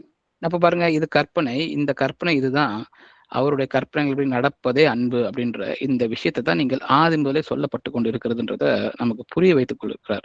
அப்போ தேவனுடைய அன்பு எப்படிப்பட்டதா இருக்கு, நம்மளை வழி நடத்துகிறதா இருக்குது. நம்மளுடைய அந்த தீய பாதையில பிசாசின் வஞ்சனைகள் இருந்து நம்மளை காப்பாற்றுவதற்கு தேவனுடைய கற்பனைகளை நம்ம கை கொள்வது மிக அவசியமா இருக்குது. வஞ்சனைகளை விடாத மாதிரி இருக்கிற பிள்ளைகள் தேவனிடத்தில் அன்பா இருக்கிற பிள்ளைகளா இருக்கிறாங்கன்னு சொல்லி நமக்கு சொல்லிக் கொடுக்குறாரு. அப்போ முன்னதாகவே கடவுளுடைய சட்டங்களை நிராகரிப்பதன் விளைவு எப்படிப்பட்டதா இருக்கு, நான் என் இருதயத்தின் இச்சைப்படியே நடந்து எனக்கு சமாதானம் உண்டாகும்னு நான் நினைத்தேன்னா ஒவ்வொரு மனுஷனும் இதை நிதானித்து பார்க்கணும் பாருங்க. நான் எப்படி வேணா நடந்து கொள்ளுவேன், ஆனா எனக்கு சமாதானம் உண்டாகும், தேவன் என்னை ரட்சிப்பார், அவர் என் பாவங்களை மன்னிப்பார்னு நம்ம எண்ணிக்கொள்வது அது வேதாகமத்துக்கு முரண்பாடாக இருக்கிறது. அப்ப இதே விஷயத்த மோசே மூலியமாக தேவன் பண்டைய இஸ்ரவேலருக்கு எச்சரிக்கிறான்னு சொல்லி நம்ம பார்க்க முடியும். வாசிக்கலாம் உபாகமம் 29ஆம் அதிகாரம் வசனம் 19, 20. அப்படிப்பட்டவன் இந்த ஆணை இறுதியின் வார்த்தைகளை கேட்டும் தாகத்தின் நிமித்தம் வெறிக்க குடித்து மன இஷ்டப்படி நடந்தாலும் எனக்கு சுகம் உண்டாயிருக்கும் என்று தன் உள்ளத்தை தேற்றிக் கொண்டால் கர்த்தர் அவனை மன்னிக்க சித்தமாயிரார். அப்பொழுது கர்த்தரின் கோபமும் எரிச்சலும் அந்த மனிதன் மேல் புகையும். இந்த புஸ்தகத்தில் எழுதியிருக்கிற சாபங்கள் எல்லாம் அவன் மேல் தங்கும். கர்த்தர் அவன் பேரை வானத்தின் கீழ் இராதபடிக்கு குலைத்து போடுவார். ஆமென். ஆமேன். அப்போ தேவனுடைய வசனங்களை கேட்டும் அவருடைய கற்பனைகள் எவ்வாறா இருக்கிறது, அது என்னவா இருக்குதுன்னு தெரிந்தும் கூட அவர்கள் இஷ்டப்படி மன இஷ்டப்படி நடந்து கொண்டு இருந்து எனக்கு சுகம் உண்டாய் இருக்கும், நான் தேவனுடைய ராஜ்யத்துல பிரவேசிக்கிற பிள்ளையா இருப்பேன் அப்படின்னு அவங்களால முடிந்ததை செய்துட்டு முடியாததை விட்டு விடுகிற பிள்ளைகளாக நம்ம இருந்தோமே நாம நம்மளை நிதானித்து பார்க்கணும் பாருங்க. ஏன்னா கர்த்தர் அவனை மன்னிக்க சித்தமாய் இரார்னு சொல்லி இந்த வசனம் நமக்கு சொல்லி கொடுக்குது. அது மட்டுமல்ல, கர்த்தரின் கோபமும் எரிச்சலும் அந்த மனிதன் மேல் புகையும். இந்த புஸ்தகத்தில் எழுதியிருக்கிற சாபங்கள் எல்லாம் அவன் மேல் தங்கும். கர்த்தர் அவன் பெயரை வானத்தின் கீழ் இராதபடிக்கு குலைத்து போடுவார்னு சொல்லி வேத வசனம் நமக்கு சொல்லி கொடுக்குது. இதுதான் நமக்கு இருக்கிற எச்சரிக்கை செய்தியா இருக்குது. அப்போ கற்பனைகளை கை கொள்ள வேண்டும், அது எல்லா கற்பனைகளும் அதில் பொருந்தும் சொல்லி நம்ம பார்க்கிறோம். ஒரு கற்பனை எனக்கு ஒவ்வாமல் இருக்குதுன்னு சொல்லி அதை நம்ம எதுவுமே விட்டு விட முடியாது. ஏன்னா அதுதான் நம்மளை சரியான வழியில நடத்துது. சரியான வழியில் நடக்கிற பிள்ளைகள் தான் அந்த எஞ்சி இருக்கிற அந்த மீதமான பிள்ளைகள். அந்த பிள்ளைகளை ரட்சிக்கவே தேவன் இந்த உலகத்துல வந்தார்னு சொல்லி நம்ம பார்க்க முடியுது. அப்போ இந்த வேத வாக்கியங்கள் எல்லாமே பொருந்தக்கூடியவே இருக்குது பாருங்க. அப்போ நம்ம பாவத்தை விட்டு விலக வேண்டும்னு சொல்லப்பட்டாலும் சரி, நம்ம கர்த்தருடைய கற்பனைகளை கை கொள்ள வேண்டுமா இருந்தாலும் சரி, அப்போ எல்லாமே நமக்கு என்ன செய்யணும்ன்றத சொல்லி கொடுக்கறதா இருக்குது. அப்ப எபிரேயர் 12ஆம் அதிகாரம் 14ஆம் வசனம் வாசிக்கும் பொழுது, யாவரோடும் சமாதானமாய் இருக்கவும் பரிசுத்தம் உள்ளவர்களாய் இருக்கவும் நாடுங்கள், பரிசுத்தம் இல்லாமல் ஒருவனும் கர்த்தரை தரிசிப்பதில்லை என்ற வசனம் நமக்கு சொல்லப்பட்டிருக்கு பாருங்க. அப்போ சமாதானமாய் இருக்கவும் பரிசுத்தமாய் இருக்கவும் நமக்கு இதெல்லாம் கற்பனைகளாக தேவனுடைய கற்பனைகளாக இருக்குதுன்னு சொல்லி நம்ம பார்க்கிறோம். இதற்கு கீழ்ப்படிந்து வாழ்வதே நம்மளுடைய தேவ வாழ்க்கையா இருக்குது. அது தேவ பக்தி உள்ள வாழ்க்கையா இருக்குன்னு சொல்லி பார்க்கிறோம். அப்போ இந்த கட்டளைகள் எல்லாமே ஒரு பாரமானவைகள் அல்லன்றத நமக்கு தேவன் சொல்லி கொடுத்துட்டாரு. ஆனா இன்னைக்கு பிராக்டிக்கலா என்னுடைய வாழ்க்கையில எல்லா கட்டளைகளையும் என்னால கைப்பிடிக்க முடியுதா? எப்போதுமே கடைபிடிக்க முடியுதா? இல்லை எனக்கு அது கடினமா இருக்குதா? ஏன்னா வேதாகமும் சொல்லுது அது பாரமானவைகள் அல்லன்னு சொல்லி, இல்லைங்களா? அப்போ நிறைய கட்டளைகள் எனக்கு அது இம்பாசிபிளா இருக்கு, இது செய்யவே முடியாது. என்னுடைய பகைவனை நேசிக்க சொல்லி கற்பனைகள் கொடுக்கப்பட்டிருக்குது, அவனுக்காக வேண்டிக் கொள்ள சொல்லி கற்பனைகள் சொல்லப்பட்டிருக்குது.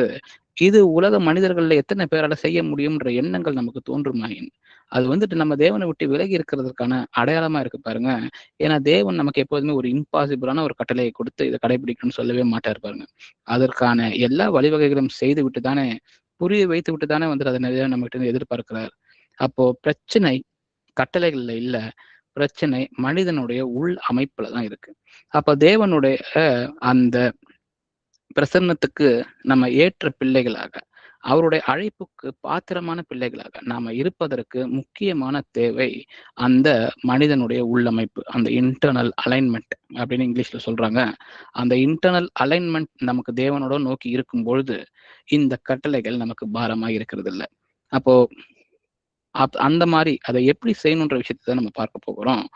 முதலாவதாக மனுஷன் எப்படிப்பட்ட ஒரு ஆர்கிடெக்சர் குள்ள செய்யப்பட்டிருக்கிறான், எப்படிப்பட்ட ஒரு வடிவமைப்பு மனிதன் வந்துட்டு செய்யப்பட்டிருக்கிறான், அது தேவனுடைய அது பிரதான அவருடைய எண்ணமா இருக்கிறது.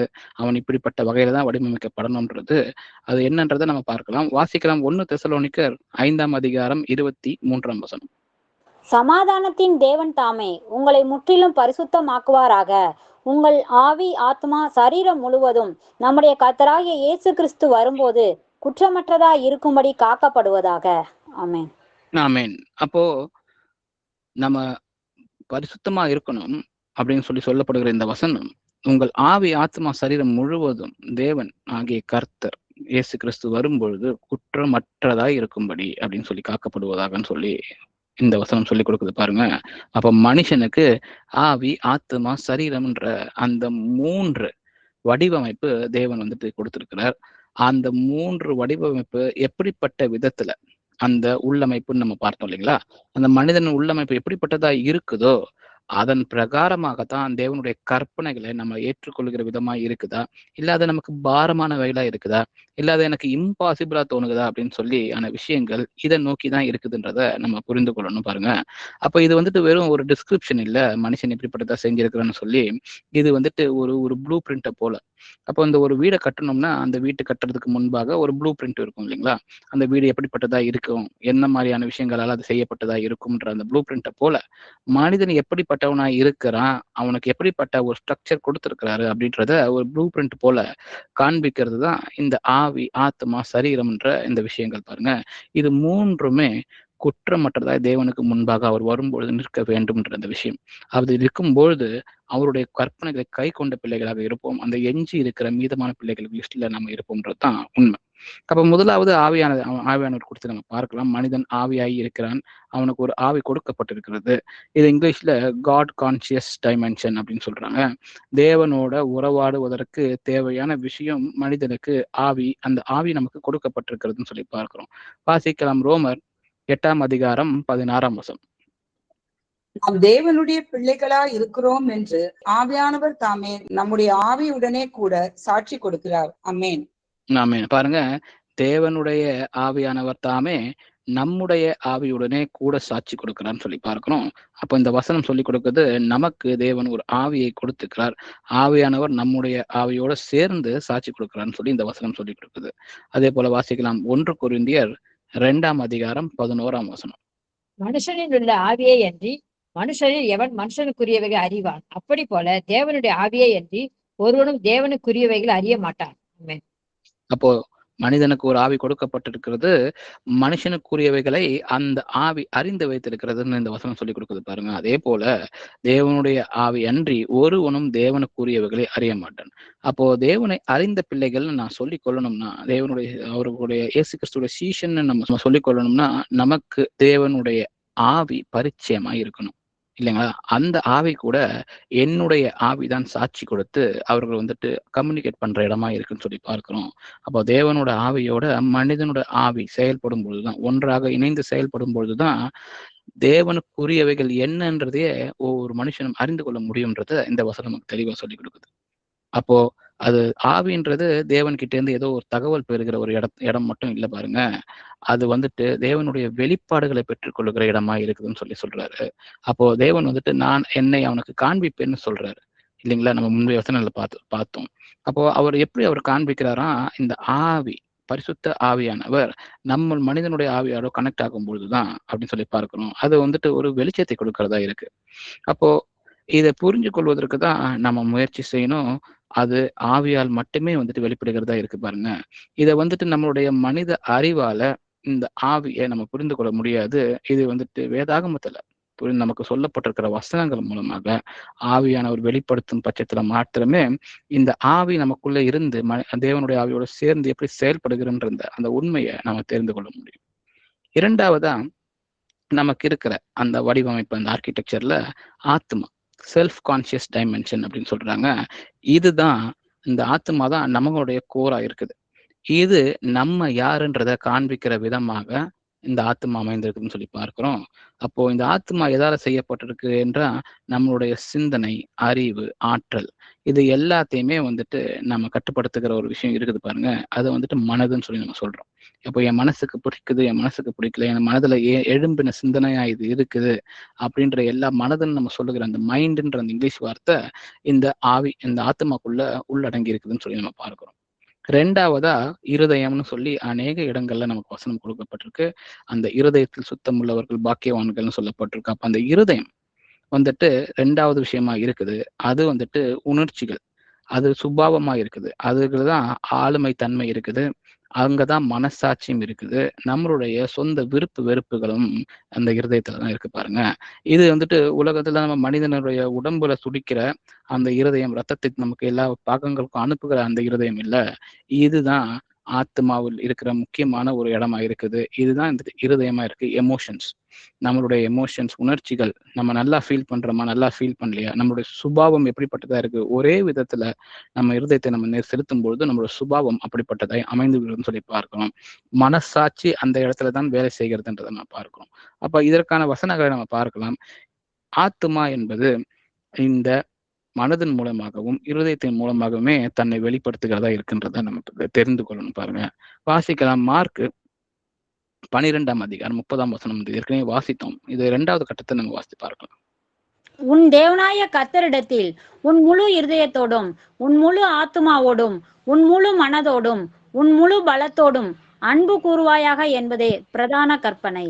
ஆமென். ஆமென். அப்போ நம்ம சொன்னது போல தேவன் அந்த முழு ஆத்மா எப்பொழுது தேவனோடு நம்ம இணைந்து செயல்படும் போதுன்னா, அந்த முழு ஆத்மா எப்படி செயல்படுகிறதுன்னா, அதுல இருதயத்தம் இருக்கு, அதுல இருக்கிற மனது இருக்கு. அந்த மனது ஒரு பலத்தோட செயல்படுகிறது. இது எல்லாம் ஒன்றாக சேர்ந்து இயங்கும் பொழுது மட்டும்தான், ஒன்றாக சேர்ந்து தேவனுடைய அன்பே எனக்கு பிரதானமா இருக்குதுன்றத அது செய்யும் பொழுதுதான், அப்படி செயல்படும் பொழுதுதான் முதலாவது கற்பனையை பின்பற்றுகிற பிள்ளைகளாகவே நம்ம இருக்க முடியும் பாருங்க. அப்ப இதுதான் அலைன்மெண்ட்னு சொல்றோம். அப்போ இந்த ஆத்மா, இருதயம், மனது பிரிந்து செயல்படாம அது எல்லாமே ஒன்றாக சேர்ந்து தேவனிடத்தில் அன்பு கூற வேண்டும்ன்றதையே பிரதானமாக வைத்து செய்யப்படும் பொழுது அந்த கற்பனை நிறைவேறுகிறதா இருக்குன்னு சொல்லி பார்க்கிறோம். வாசிக்கலாம். உபாகமம் 8ஆம் அதிகாரம் 5ஆம் வசனம். ஒருவன் தன் புத்திரனை சிட்சிக்கிறது போல உன் தேவனாகிய கர்த்தர் உன்னை சிட்சிக்கிறார் என்று நீ உன் இருதயத்தில் அறிந்து கொள்வாயாக. ஆமென். நம்ம முன்பு சொன்னது போல இந்த இருதயத்தை பத்தி பார்த்து கொண்டு வரோம்.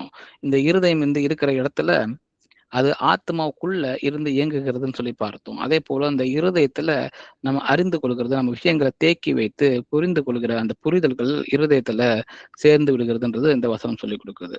வாசிக்கலாம். உபாகமம் 29ஆம் அதிகாரம் 4ஆம் வசனம். ஆகிலும் கர்த்தர் உங்களுக்கு உணரத்தக்க இருதயத்தையும் காணத்தக்க கண்களையும் கேட்கத்தக்க காதுகளையும் இந்நாள் வரைக்கும் கொடுக்கவில்லை. ஆமென். ஆமென். அப்ப இந்த வசனம் பாருங்க, இருதயம் உணரத்தக்க இருதயமாய் இருக்கிறதுன்னு சொல்லி அந்த இருதயத்துல அந்த உணர்ச்சி, அந்த உணர்வு இருதயத்தில் தான் இருக்குதுன்றத இந்த வசனம் சொல்லி கொடுக்குது. வாசிக்கலாம். ரோமர் 2ஆம் அதிகாரம் 15ஆம் வசனம். அவர்களுடைய மனசாட்சியும் கூட சாட்சியிடுகிறதினாலும் குற்றம் உண்டு குற்றம் இல்லை என்று அவருடைய சிந்தனைகள் ஒன்றையொன்று தீர்க்கிறதினாலும் நியாய பிரமாணத்திற்கேற்ற கிரியையை தங்கள் இருதயங்களில் எழுதியிருக்கிறது என்று காண்பிக்கிறார்கள். ஆமென். ஆமென்.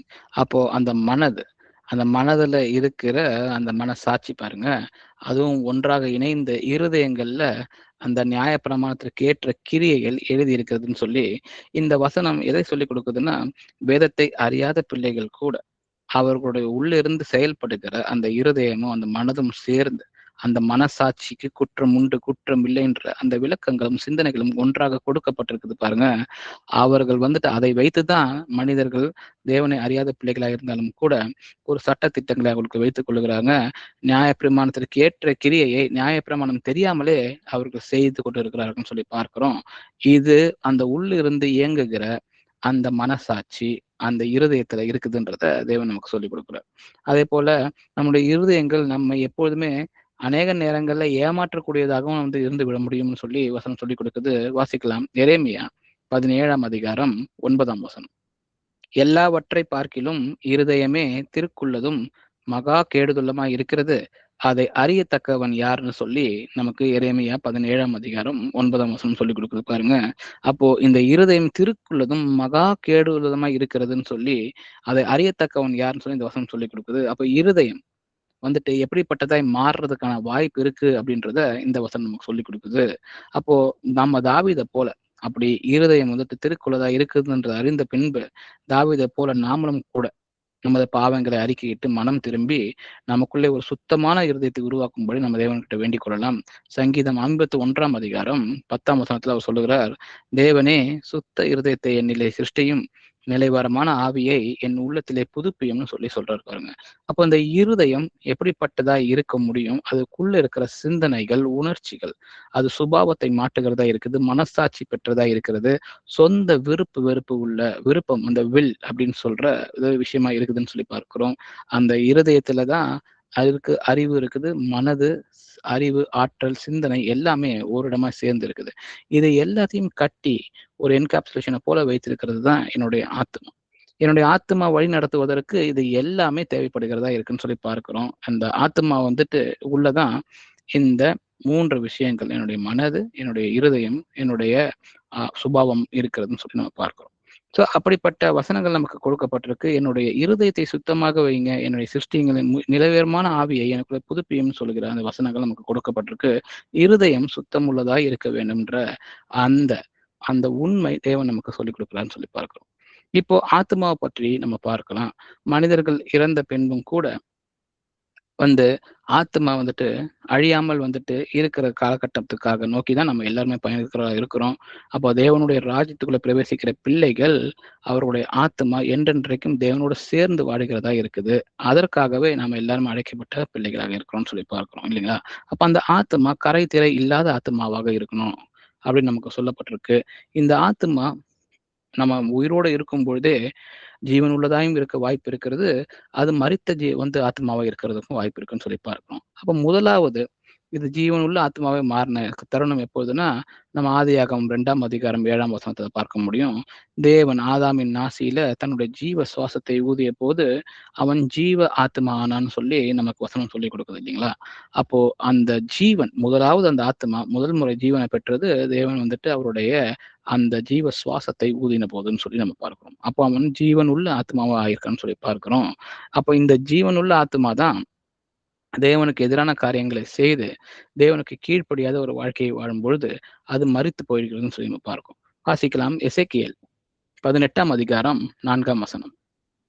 இதோ எல்லா ஆத்துமாக்களும் என்னுடையவைகள், தகப்பனின் ஆத்மா எப்படியோ அப்படியே மகனின் ஆத்மாவும் என்னுடையது, பாவம் செய்கிற ஆத்மாவே சாகும். ஆமென். பாருங்க, வசனம் சொல்லி கொடுக்குது, ஜீவ ஆத்மா தேவன் அவரோட ஜீவ சுவாசத்தை ஊதிய போது ஜீவ ஆத்மா வந்ததுன்னு சொல்லுகிறார். அதே ஆத்மா தான் பாவம் செய்யும் பொழுது அது பாவம் செய்கிற ஆத்மா சாகம்ன்ற இந்த வசனம் சொல்லப்பட்டிருக்கு. இது எட்டர்னல் டெத் மட்டும் இல்ல, மனிதர்கள் வாழ்ந்து கொண்டு இருக்கும் பொழுதே தேவனை தேடாத பிள்ளைகளாக, தேவனுடைய பக்தியே இல்லாத பிள்ளைகளாக நம்ம வாழும் பொழுது நம்மளுடைய ஆத்மா மரித்த ஆத்மாவா இருக்குதுன்னு சொல்லி நம்ம பார்க்க முடியும். வாசிக்கலாம். ரோமர் 6ஆம் அதிகாரம் 23ஆம் வசனம். பாவத்தின் சம்பளம் மரணம், தேவனுடைய கிருபை வரமோ நம்முடைய கர்த்தராகிய இயேசு கிறிஸ்துவினால் உண்டான நித்திய ஜீவன். ஆமென். ஆமென். அப்போ இந்த மரணம், பாவத்திற்கான சம்பளம் மரணமா இருக்கிறது.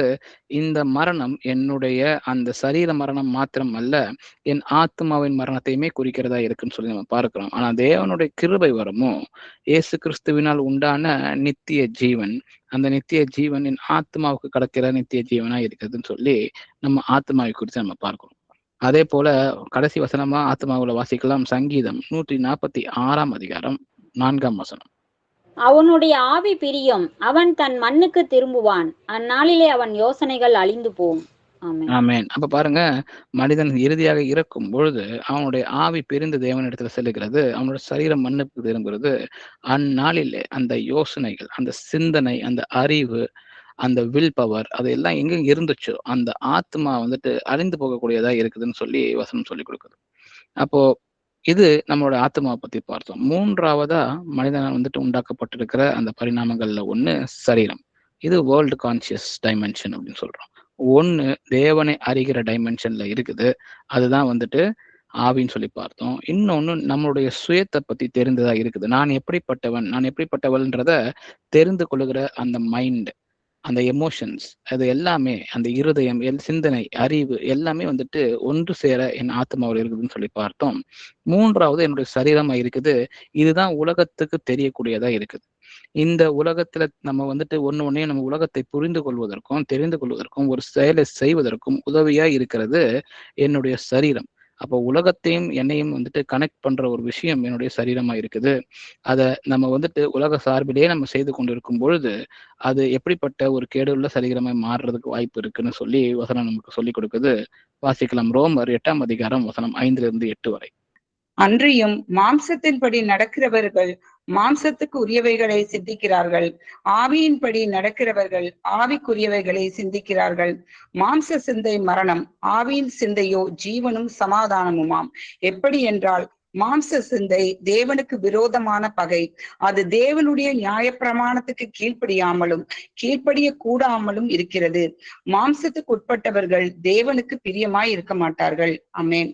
ஆமேன். மாம்ச சிந்தை, மாம்சம் வந்துட்டு வழிநடத்துகிற பிரகாரம் என்னுடைய சிந்தனைகள் எப்பொழுதும் இருக்கிறதே என்றால் அது அந்த மரணத்தை தான் விளைவிக்கிறதுன்னு சொல்லி பார்க்கிறோம்.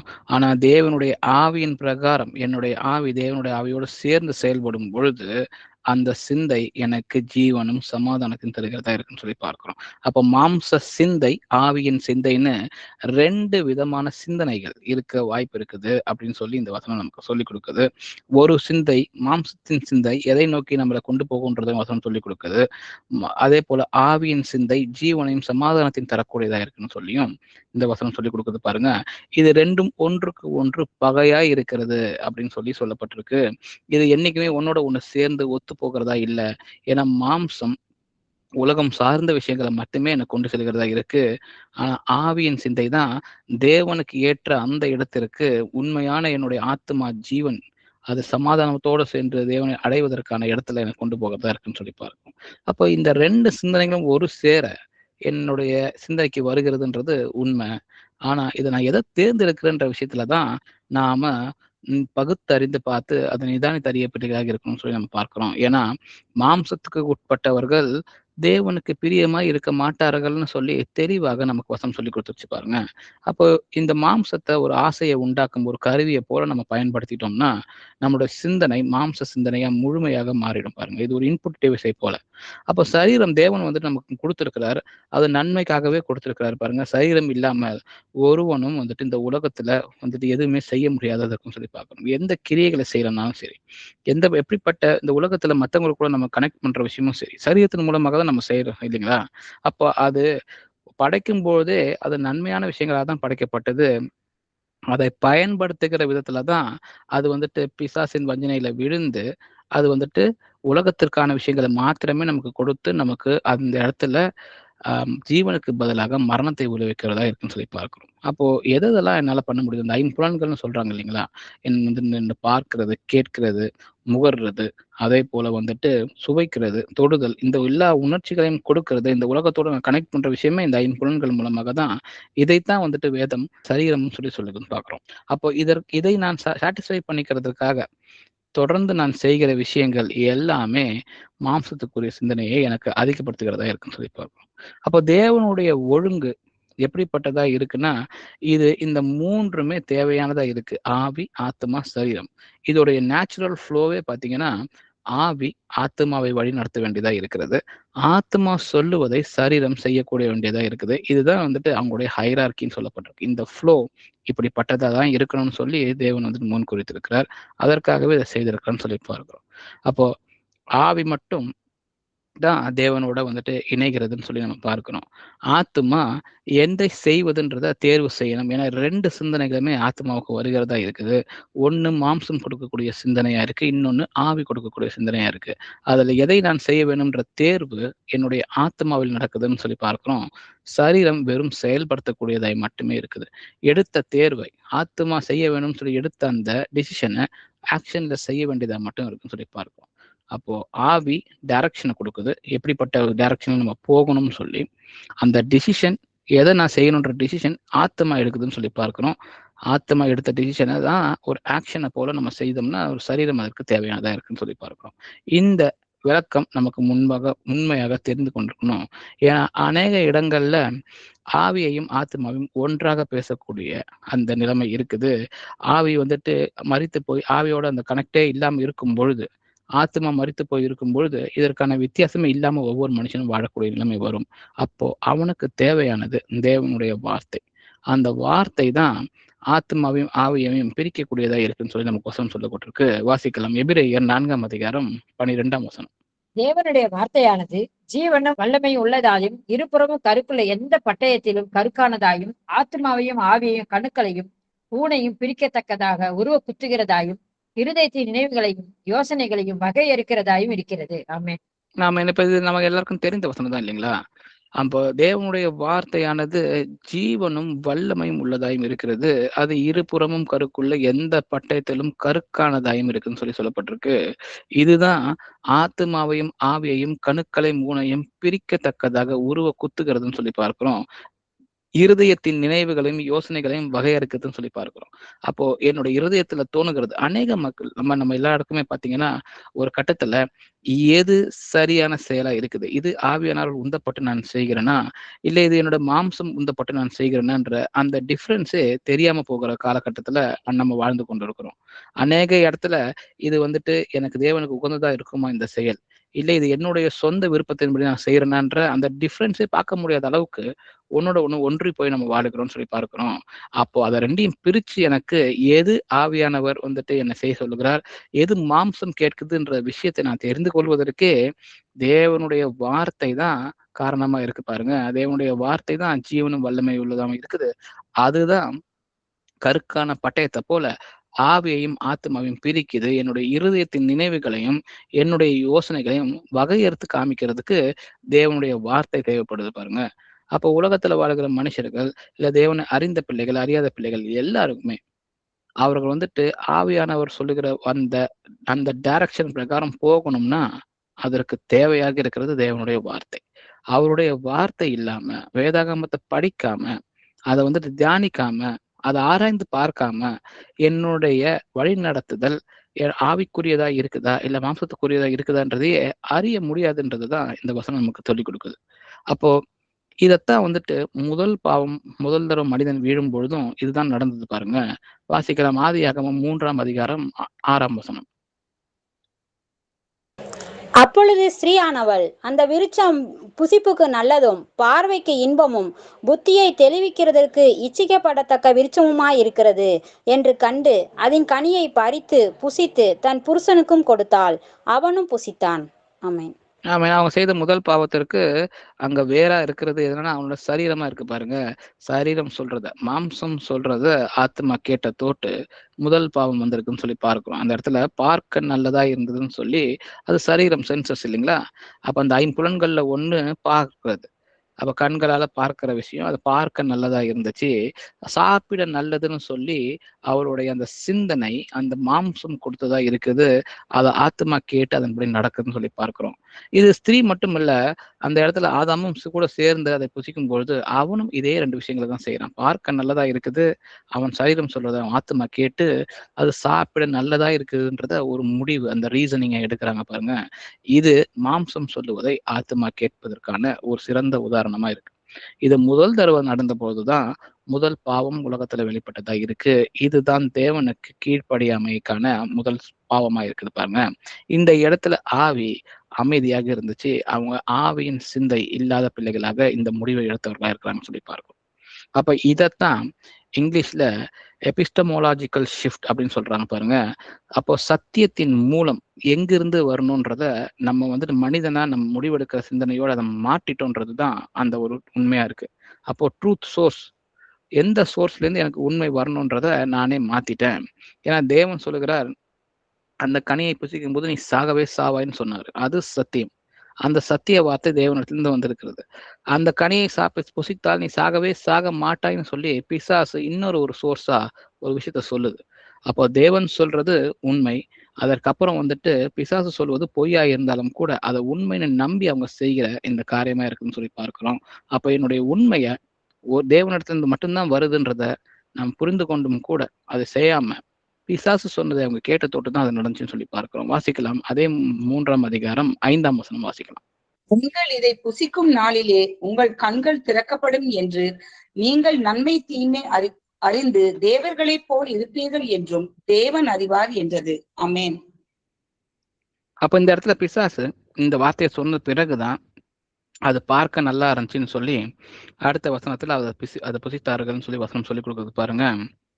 அப்போ நீங்கள் நன்மை தீமைகளை அறிந்து தேவர்களைப் போல இருப்பீர்கள்ன்ற அந்த இச்சையை உண்டாக்கி அவர்கள் தேவனை வந்துட்டு எப்போதும் போல அறிவார்கள்னு தெரிஞ்சுதான் அதை அவங்க செய்தாங்க பாருங்க.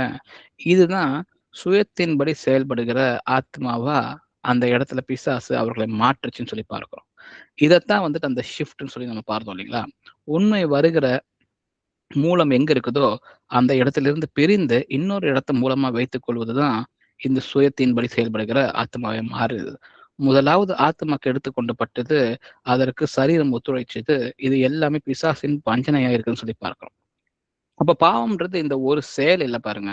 ஏன்னா இந்த ஒரு செயலுக்காக தேவன் இப்படிப்பட்ட அவர்களை வந்துட்டு அந்த ஏதேன் தோட்டத்தை விட்டு விலக்கி மனித குலத்தை வந்துட்டு இப்படி ஒரு சபிக்கப்பட்ட உலகத்துல செய்ய வைத்திருக்கிறாரா அப்படின்னு சொல்லி நீங்க யோசித்து பார்த்தீங்கன்னா அது ஒரு செயல் இல்லை. அது வந்துட்டு ஒரு அலைன்மெண்ட் ப்ராப்ளம். அது ஒரு இருப்பு நிலைன்னு சொல்லி நம்ம பார்க்கிறோம் இல்லைங்களா. ஒரு பாவத்தை செய்யும் போது ஒரு மனிதன் பாவத்திற்கு அடிமையா இருக்கிறான்னு சொல்லி வசனம் நமக்கு சொல்லப்பட்டிருக்கு. அப்போ அந்த அடிமைத்தனம்ன்றது ஒரு ஸ்டேட் ஆஃப் பீயிங். அது ஒரு நிலை. அந்த நிலையிலிருந்து அவன் வந்துட்டு மீண்டுமாய் வெளியே வருவது அவனால் அது கூடாத காரியமா இருக்குது. அப்போ ஒரு செயலை செய்து விட்டு அந்த செயலினால் ஏற்படுகிற அந்த அடிமைத்தனத்திலிருந்து அந்த ஆத்மா மீற முடியாமல் இருக்குது. தேவன் மாத்திரமே அதிலிருந்து நமக்கு மீட்பை தரக்கூடியவராக இருக்கிறார். அவருக்காக நம்ம காத்திருக்கிற பிள்ளைகளாக இருக்கணும். மனம் திரும்புதல் செய்ய வேண்டும்ன்ற இந்த எல்லா விஷயமும் அங்கிருந்து தான் ஆரம்பிக்குது பாருங்க. வாசிக்கலாம். வாசிட்டோம் இல்லைங்களா. ரோமர் 8:5 நம்ம வாசிச்சோம். மாம்சத்தின்படி நடக்கிறவர்கள் மாம்சத்துக்குரியவர்களை சிந்திக்கிறார்கள், ஆவியின்படி நடக்கிறவர்கள் ஆவிக்குரியவர்களை சிந்திக்கிறார்கள் சொல்லி ரோமர் 8ஆம் அதிகாரம் 5ஆம் வசனம் சொல்லி கொடுக்குது இல்லைங்களா. அப்போ மாம்சம் சொல்லுகிறது என் ஆத்மா கேட்கும் பொழுது நான் மாம்சத்துக்குரியவர்களை மட்டுமே சிந்திக்கிற பிள்ளையாக மாறி விடுறேன். ஆனா ஆவியின்படி நடக்கிறவர்களோ ஆவிக்குரியவர்களை மட்டுமே சிந்திக்கிறதற்கு அந்த சிந்தனைக்கு மட்டுமே முக்கியத்துவம் கொடுக்கிறவர்களா இருக்கிறாங்கன்னு சொல்லி பார்ப்போம்.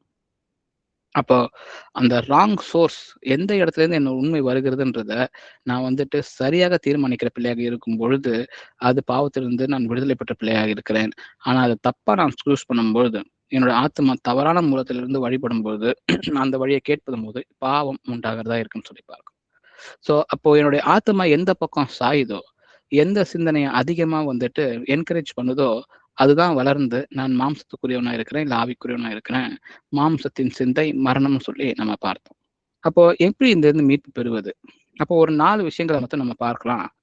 முதலாவது மனம் திரும்புதல். அதாவது நாம் மனம் திரும்பி புது மனிதனாக ஆகுவதற்கு தேவன் அதற்கான வழிமுறையை செய்து கொடுத்திருக்கிறான்னு சொல்லி பார்க்கலாம். வாசிக்கலாம். அப்போஸ்தலர் 2ஆம் அதிகாரம் 38ஆம் வசனம். பேதுரு அவர்களை நோக்கி, நீங்கள் மனம் திரும்பி ஒவ்வொருவரும் பாவ மன்னிப்புக்கென்று இயேசு கிறிஸ்துவின் நாமத்தினால ஞானஸ்நானம் பெற்றுக் கொள்ளுங்கள், அப்பொழுது பரிசுத்த ஆவியின் வரத்தை பெறுவீர்கள். ஆமென். ஆமென். அப்போ நிக்கோதேமு தேவன் கிட்ட வரும்பொழுது யோவான் 3ஆம் அதிகாரம் 5ஆம் வசனத்துல ஒருவன் மறுபடி பிறக்காவிட்டால் தேவனுடைய ராஜ்யத்தை காண மாட்டான்னு சொல்லி தேவன் சொல்லுகிறார். அந்த ஞானஸ்தானத்திற்கான அந்த முதல் விதையை வந்துட்டு அந்த இடத்துல கொடுக்கணும்னு சொல்லி நம்ம பார்க்கிறோம். 2வது இந்த அப்போஸ்தலர் நடவடிக்கைகள்ல அந்த வசனம் சொல்லப்பட்டிருக்குது. அவர்களுடைய பாவங்கள் இருந்து மன்னிக்கப்பட்ட நாம் ஒவ்வொருவரும் வந்துட்டு பரிசுத்தமாய் இருப்பதற்கும் மனம் திரும்பி ஒவ்வொருவரும் பாவ மன்னிப்புக்கென்று அவருடைய நாமத்தினால இயேசு கிறிஸ்துவின் நாமத்தால் ஞானஸ்தானம் பெற்றுக்கொள்ளும் பொழுது என்னுடைய மரித்த ஆத்மா முதலாவது மீண்டுமாய் உயிர்ப்பிக்கப்படுகிறதுன்னு சொல்லி பார்க்கிறோம். ஏன்னா ஆவி வந்துட்டு சைலண்டா இருக்குது. ஏன்னா ஆவி சொல்றத தொடர்ந்து என்னுடைய ஆத்மா கேட்காம அது வெறும் மாம்சம் சொல்வது மட்டுமே கேட்டு பல வருடங்களாக வாழ்ந்து கொண்டு இருக்கிற பொழுது ஆவி இருக்கிற இடம் தெரியாம இருக்குதுன்னு சொல்லி நம்ம பார்க்கிறோம். அந்த மீண்டுமாய் அந்த புதிய ஆவியானவர் தாமே அந்த இடத்துல இறங்கி வந்து ஞானஸ்தானம் பெறும் பொழுது அந்த இடத்துல தம்முடைய ஆவி உயிர்ப்பிக்கப்பட்டு அதே போல மரித்திருக்கிற ஆத்மா முதன் முறையாக மீண்டுமாய் வந்து ஒரு உயிர்த்தெழுதல் அந்த இடத்துல நடக்குதுன்னு சொல்லி பார்க்கிறோம். நான் அதனால தான் நம்ம பாவத்திற்கு சென்று நீதிக்கு பிழைக்கிற பிள்ளைகளா நம்ம இன்னைக்கு இருக்கிறோம். ஏன்னா என்னுடைய ஆத்மா மீண்டுமாய் வந்துட்டு அந்த இடத்துல பிழைக்க ஆரம்பித்திருக்கிறது. எப்பொழுதுனா என்னுடைய ஆவி உயிர்ப்பிக்கப்பட்டு தேவனோட அந்த முதலிடத்துல கனெக்ட் பண்ணும்பொழுது, அதற்கு தடையா இருக்கிற பாவங்கள் எல்லாம் மன்னிக்கப்பட்டது அந்த ஞானஸ்நானத்தில்னு சொல்லி நம்ம பார்க்கிறோம். 2வது தேவன் எதிர்பார்க்கிற பரிசுத்தம். நான் வாசிக்கலாம். எபிரேயர் 12ஆம் அதிகாரம் 14ஆம் வசனம். யாவரோடும் சமாதானமாய் இருக்கவும் பரிசுத்தம் உள்ளவர்களாய் இருக்கவும் நாடுங்கள். பரிசுத்தம் இல்லாமல் ஒருவனும் கர்த்தரை தரிசிப்பதில்லையே. ஆமென். அப்போ யாவரோடும் சமாதானமாய் இருக்கிறதுனா, என்னோட ஆவி ஆனவர் என்னை வழி நடத்தும் பொழுது, அதன் பிரகாரம் நான் நடக்கும் பொழுது மட்டும்தான் நான் யாவரோடும் சமாதானமாய் இருக்க முடியும் பாருங்க. அப்பொழுது மட்டும்தான் நாம் பரிசுத்தத்தை நாடுகிற பிள்ளைகளாக இருக்க முடியும். இது 2ம் இருந்தால் தான், பரிசுத்தம் இருந்தால்தான் தேவனை நாம் தரிசிக்க முடியும் தேவனுடைய ராஜ்யத்துல. அப்போ நான் மாம்சத்துக்குரிய வகையில நடந்து என்னோட வாழ்க்கையை வாழ்ந்து பார்த்திருக்கிறேன். என்னை சுற்றி எனக்கு சமாதானம் இருந்தது இல்லைன்னு நமக்கு தெரியும். எனக்குள்ளே சமாதானம் இருந்தது இல்லைன்னு எனக்கு தெரியும். பரிசுத்தத்திற்கும் எனக்கும் மிகுந்த தூரமாய் இருந்த காலகட்டம் இருந்ததுன்னு சொல்லி நமக்கு தெரியும் பாருங்க. இது எப்போன்னா, நாம வந்துட்டு என்னுடைய ஆத்துமா மாம்சத்தின் சிந்தனையை மட்டுமே தொடர்ந்து பின்பற்றி கொண்டு செயல்படும் பொழுது. ஆனா அது மறித்து நான் வந்துட்டு என்னுடைய ஆத்துமா மீண்டும் உயிர்ப்பித்ததா இருக்கிறது இன்னைக்குன்னா, தேவனுடைய ஆவியானவரோட நம்ம கனெக்டடா இருந்து, தேவனுடைய ஆவிக்குரிய சிந்தனைகளுக்கு மட்டுமே நம்ம இடம் கொடுக்கும்போது மட்டும்தான் நம்ம யாவரோடும் சமாதானமாக இருக்கவும் முடியும். தேவன் எதிர்பார்க்கிற பரிசுத்தத்தை கொடுக்கக்கூடிய அந்த நிலையில் நாம் இருக்க முடியும் சொல்லி நமக்கு வசனம் சொல்லிக் கொடுக்குது. அதே போல வாசிக்கலாம். யோவான் 15ஆம் அதிகாரம் 5ஆம் வசனம். நானே திராட்சை செடி, நீங்கள் கொடிகள். ஒருவன் என்னிலும் நான் அவனிலும் நிலைத்திருந்தால் அவன் மிகுந்த கனிகளை கொடுப்பான். என்னை அல்லாமல் உங்களால் ஒன்றும் செய்யக்கூடாது. ஆமென். ஆமென். அப்போ தேவனுடைய கற்பனைகளை நான் கடைபிடிக்க வேண்டும், தேவனிடத்தில் நான் அன்பு கூற வேண்டும் என்ற எல்லாமே எனக்கு தெரிந்திருந்தாலும் கூட, நான் தேவனில் நிலைத்திருக்காவிட்டால், ஒருவன் என்னிலும் நான் அவனிலும் நிலைத்திருந்தால் அவன் மிகுந்த கனிகளை கொடுப்பான். என்னை அல்லாமல் உங்களால் ஒன்றும் செய்யக்கூடாதுன்னு இந்த வசனம் சொல்லிக் கொடுக்குது. தேவனில் நாம் நிலைத்திருப்பதுன்றது தேவனுடைய ஆவி நம்முடைய ஆவியிடம் பேசும் பொழுது அதற்கு செவி கொடுத்து அதற்கான காரியங்கள் மாத்திரமே என்னுடைய சிந்தனையில் ஓடும் பொழுது மட்டும்தான் நாம தேவனில் நிலைத்திருக்கிற பிள்ளைகளாக இருக்க முடியும். அப்படி அந்த இணைப்பு இருக்கும்பொழுது மாத்திரமே நாம கனிகளை கொடுக்கக்கூடிய பிள்ளைகளாக அந்த இடத்துல இருக்க முடியும்னு சொல்லிக் கொடுக்கிறாரு. அதே போல லூக்கா 9ஆம் அதிகாரம் 23ஆம் வசனம் வாசிக்கலாம். பின்பு அவர் எல்லாரையும் நோக்கி, ஒருவன் என் பின்னே வர விரும்பினால் அவன் தன்னைத்தான் வெறுத்து தன் சிலுவையை அனுதினம் எடுத்துக்கொண்டு என்னை பின்பற்ற கடவன். ஆமென். ஆமென். அப்போ தன்னைத்தானே வெறுத்துன்றது இந்த இடத்துல என்ன சொல்லப்படுதுன்னா, எதை பாயிண்ட் பண்ணுதுன்னா, நம்மளுடைய மாம்ச சிந்தனை தான் இந்த இடத்துல சொல்லப்படுது பாருங்க. அதை வெறுக்கிறது தான்.